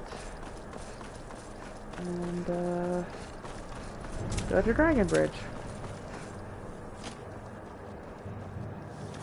Because of course it's fucking spiders.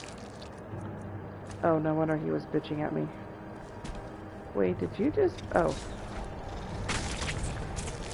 Okay. Have fun.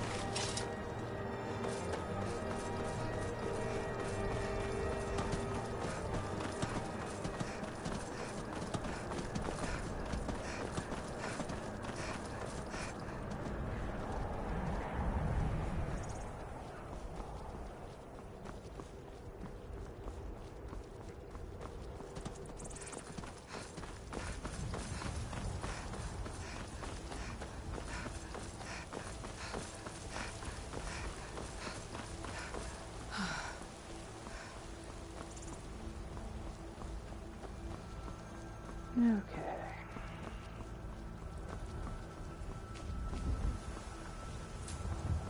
I mean, I really should be figuring out what the hell is going on with the dragons, but that's going to be kind of hard to do. There's assassins on my ass every time I turn around, so.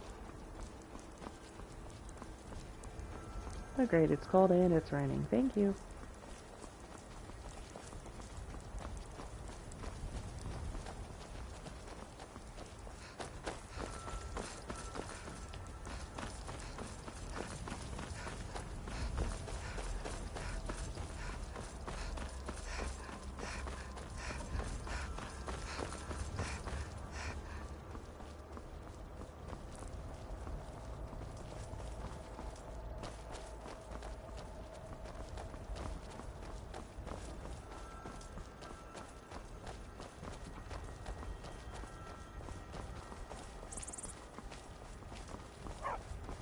Hey, puppy.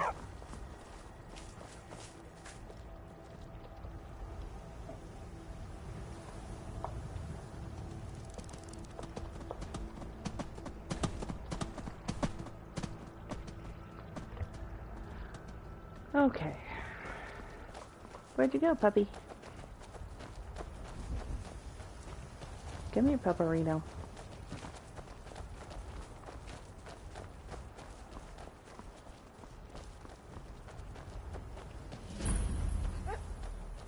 Hey, Bubber. Aw. What does the journal say? Well, after all my years living in these woods, it looks like the rock joint will finally be the end of me. I guess that's fine. All my friends are long dead. The only one left is poor Miko. He was always a loyal companion, and I know he'll be able to take care of himself. I hope someday I'll see him again. Aww. Aw, Bobby. What? The fuck happened? What? Why is there... What in the hell? Puppy? Are you following me now? Okay, well, you know what? We'll just say wait here. And then... Oh, that's all he's saying. Okay. It's time for you to go back home. Wait here. What? That's confusing. I think Miko is bugged. Dance and Fire, Chapter 6. I'll read that later.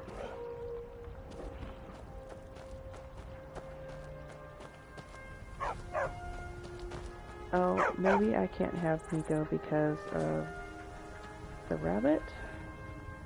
Wait for me at home. Wait. What's that you got there? Moon sugar. Oh. I thought it just automatically found it for me. Yeah, wait for me at home. Go live with the little one. Okay. Why can't I pick up Nico? What the hell is going on? Good job, Carjo. Fucking spider.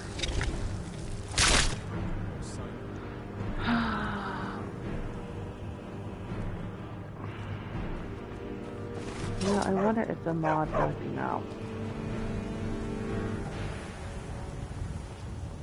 Yep, and the... Khajiit guards your back. Yes, Khajiit does. Khajiit will follow. Thank you.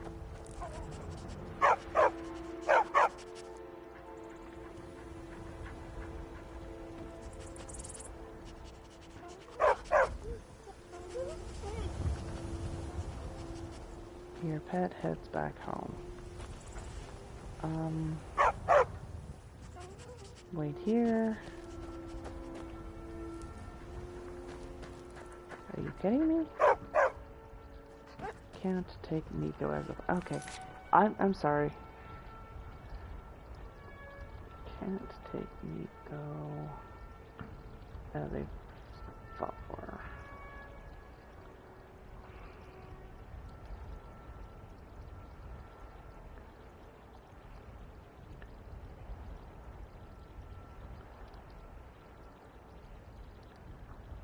Okay.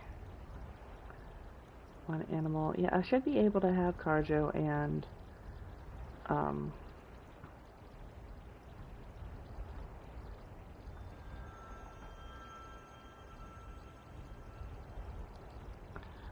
because you can have a humanoid and you can have a non-humanoid.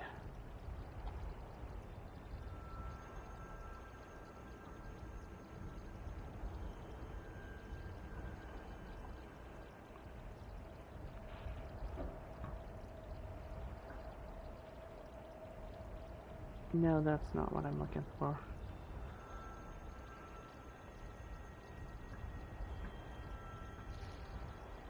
Okay, he can also be a house pet.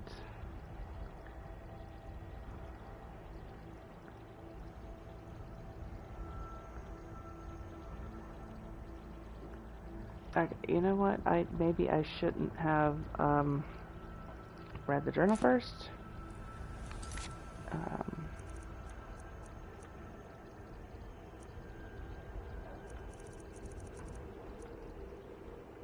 because it doesn't definitely say anything. You know what? Fine, you just stay here and bark. I got shit to do.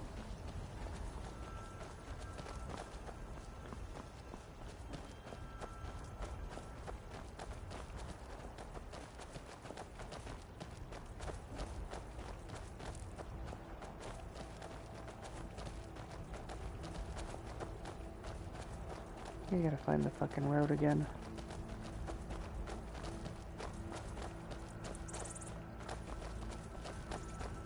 There it is. Alright.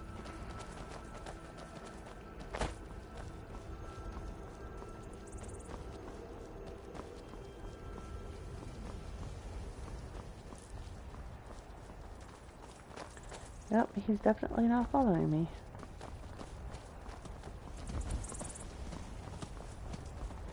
Okay, this is another merchant added by the cloak mod, and she does the sword cloaks, which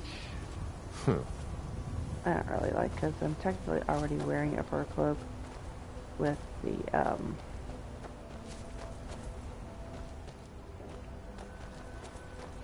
bear pelt that's part of my outfit.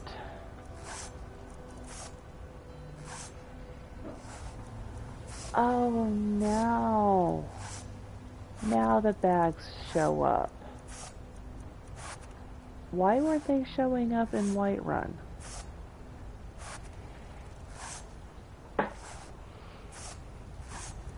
Wait, I don't know why it's showing, because I'm not a Thane in it. Oh, because I've started certain quest lines there, that's why.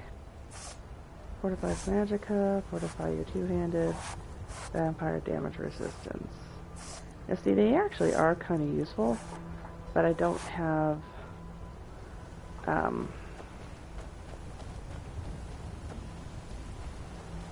the ability to make the third one, and I don't have any like leather on me right now, so it doesn't really matter.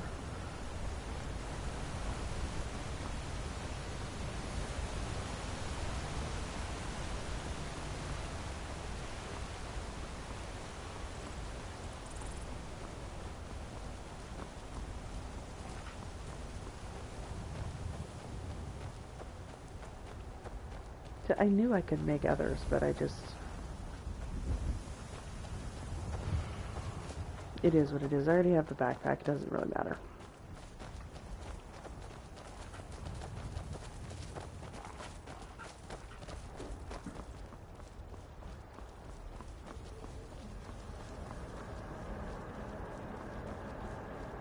Now, as far as I remember, the bridges of Skyrim actually did not do anything to Dragon's Bridge. It already looks like that, I think. Now, the great cities did add all this other shit. Don't suppose you'd enchant my sword. Dull old blade can barely cut butter. They say Ulfric Stormcloak murdered the High King with his voice, shouted him apart. Okay, there's the inn. This is the outpost.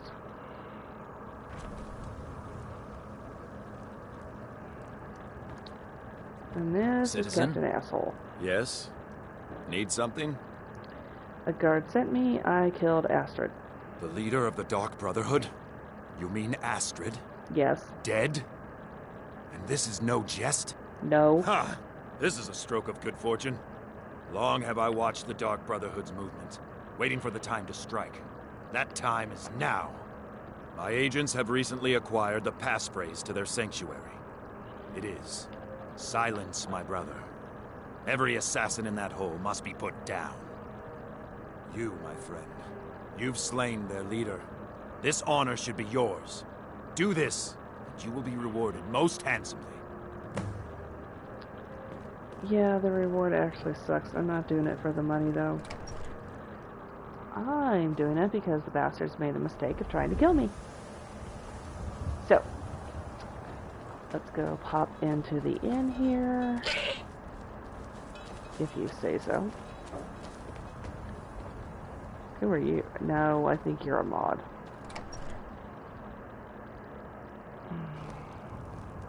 The waiting. The insufferable waiting. Why did you follow me inside? Fate is the name. I keep the inn. And none of you have any work. Yeah, Okay. Well, I'm warm. Alright, since we are here... Soon. I can almost taste it. Shut up. We are not that terribly hugely far from... I'd be a lot warmer and a lot happier with a belly full of meat. Solitude? And we do have that book to drop off. You're not attacking me, I'm not fucking with you. Greetings, sister. You look weary. I have something to help you relax, if you're interested. You're trying to sell me drugs. I'm good. And you're a little too close to town for me to try to kick your ass. So, I'll pass.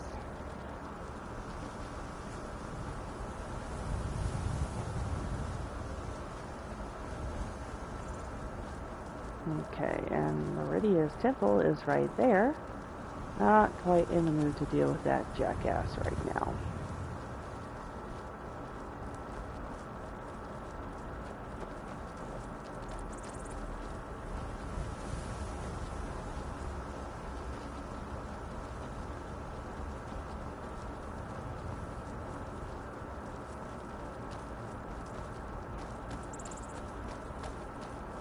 Okay, Karjo is still behind me.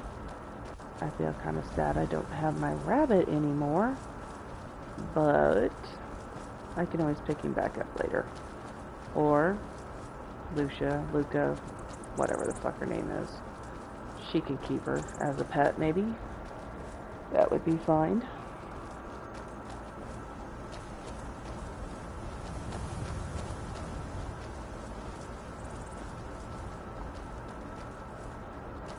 Okay, that is a stable. And I guarantee you my horse is not here.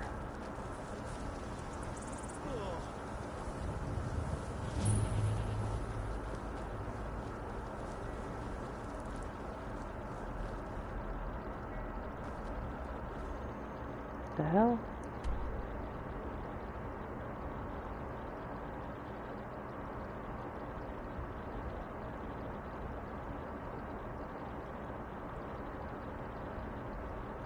There's just a random open quest marker on my map. Oh, okay. Oh, okay. I know what's going on. Never mind. Nope. Neither one of those horses is mine. You got business at the stables? Is this about the stables? My husband Gaiman handles the business. Okay. Work hard for the future and leave the past be. That's my motto. And how long have you been a stable master?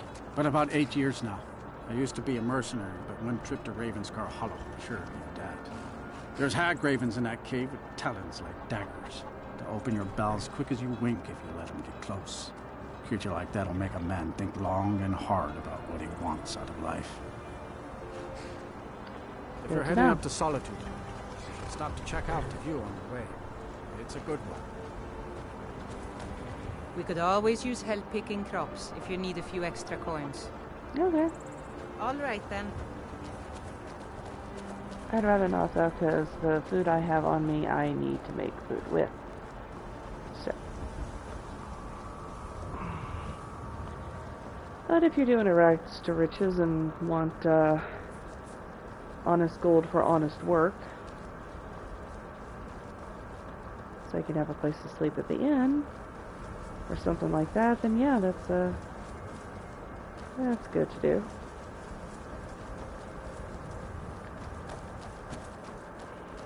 If you've come to Solitude to join the Legion, speak to Rika. If not, just keep your nose clean while you're here, or you'll end up like Rogvir. No idea who Rogvir is.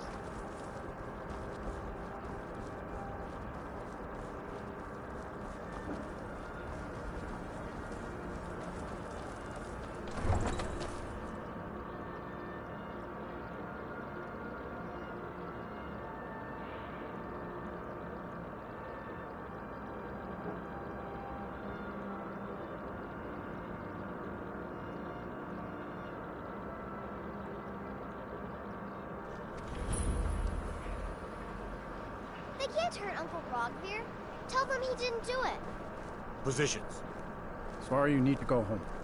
Go home and stay there until your mother comes. You betrayed us. You should tell her that her uncle is scum that betrayed his High King. Best she know now, Advar. You're all heart. Traitor! Rogvir, you helped Ulfric Stormcloak escape the city after he murdered High King Torrig. By opening that gate for Ulfric, you betrayed the people of Solitude. He doesn't deserve to speak! There was no murder. Ulfric challenged Torrig. He beat the High King in fair combat. Such is our way. Such is the ancient custom of Skyrim and all Nords. Boo!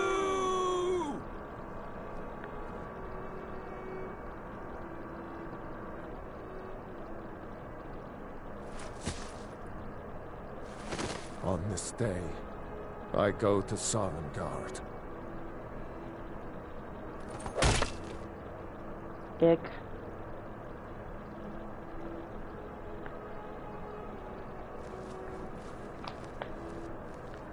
Spiced wine for you? It's a family recipe. Hey, we just watched a man's head get cut off and you're asking me if I want some wine? What in the fuck biscuits is wrong with you, lady? There's nothing like a good song to lift the spirit in troubled times. You people are Good weird. riddance to bad rubbish, I say.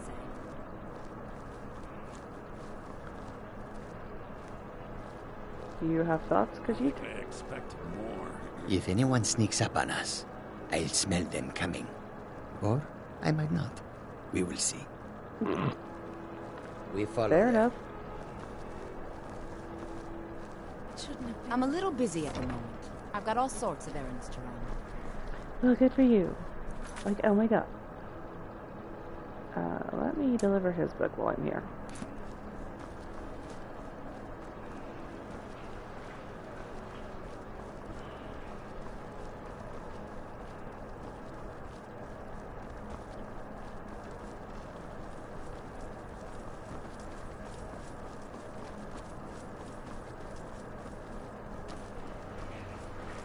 Unless we have specific business, I'm not interested.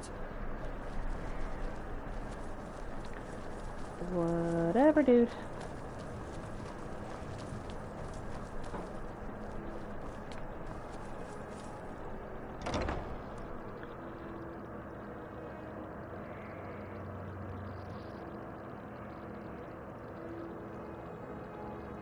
Youngest bard at the Bard's College, at your Welcome service. to the Bard's College. I'm the headmaster here. How may I help you? I just want to go talk to what's-his-face. May song speed you along. Ildi, what year did the Aldmeri Dominion invade the Empire? Late 171. Good Ildi, Welcome soak to in the lore. Solitude, home of the Bjorn, arts here.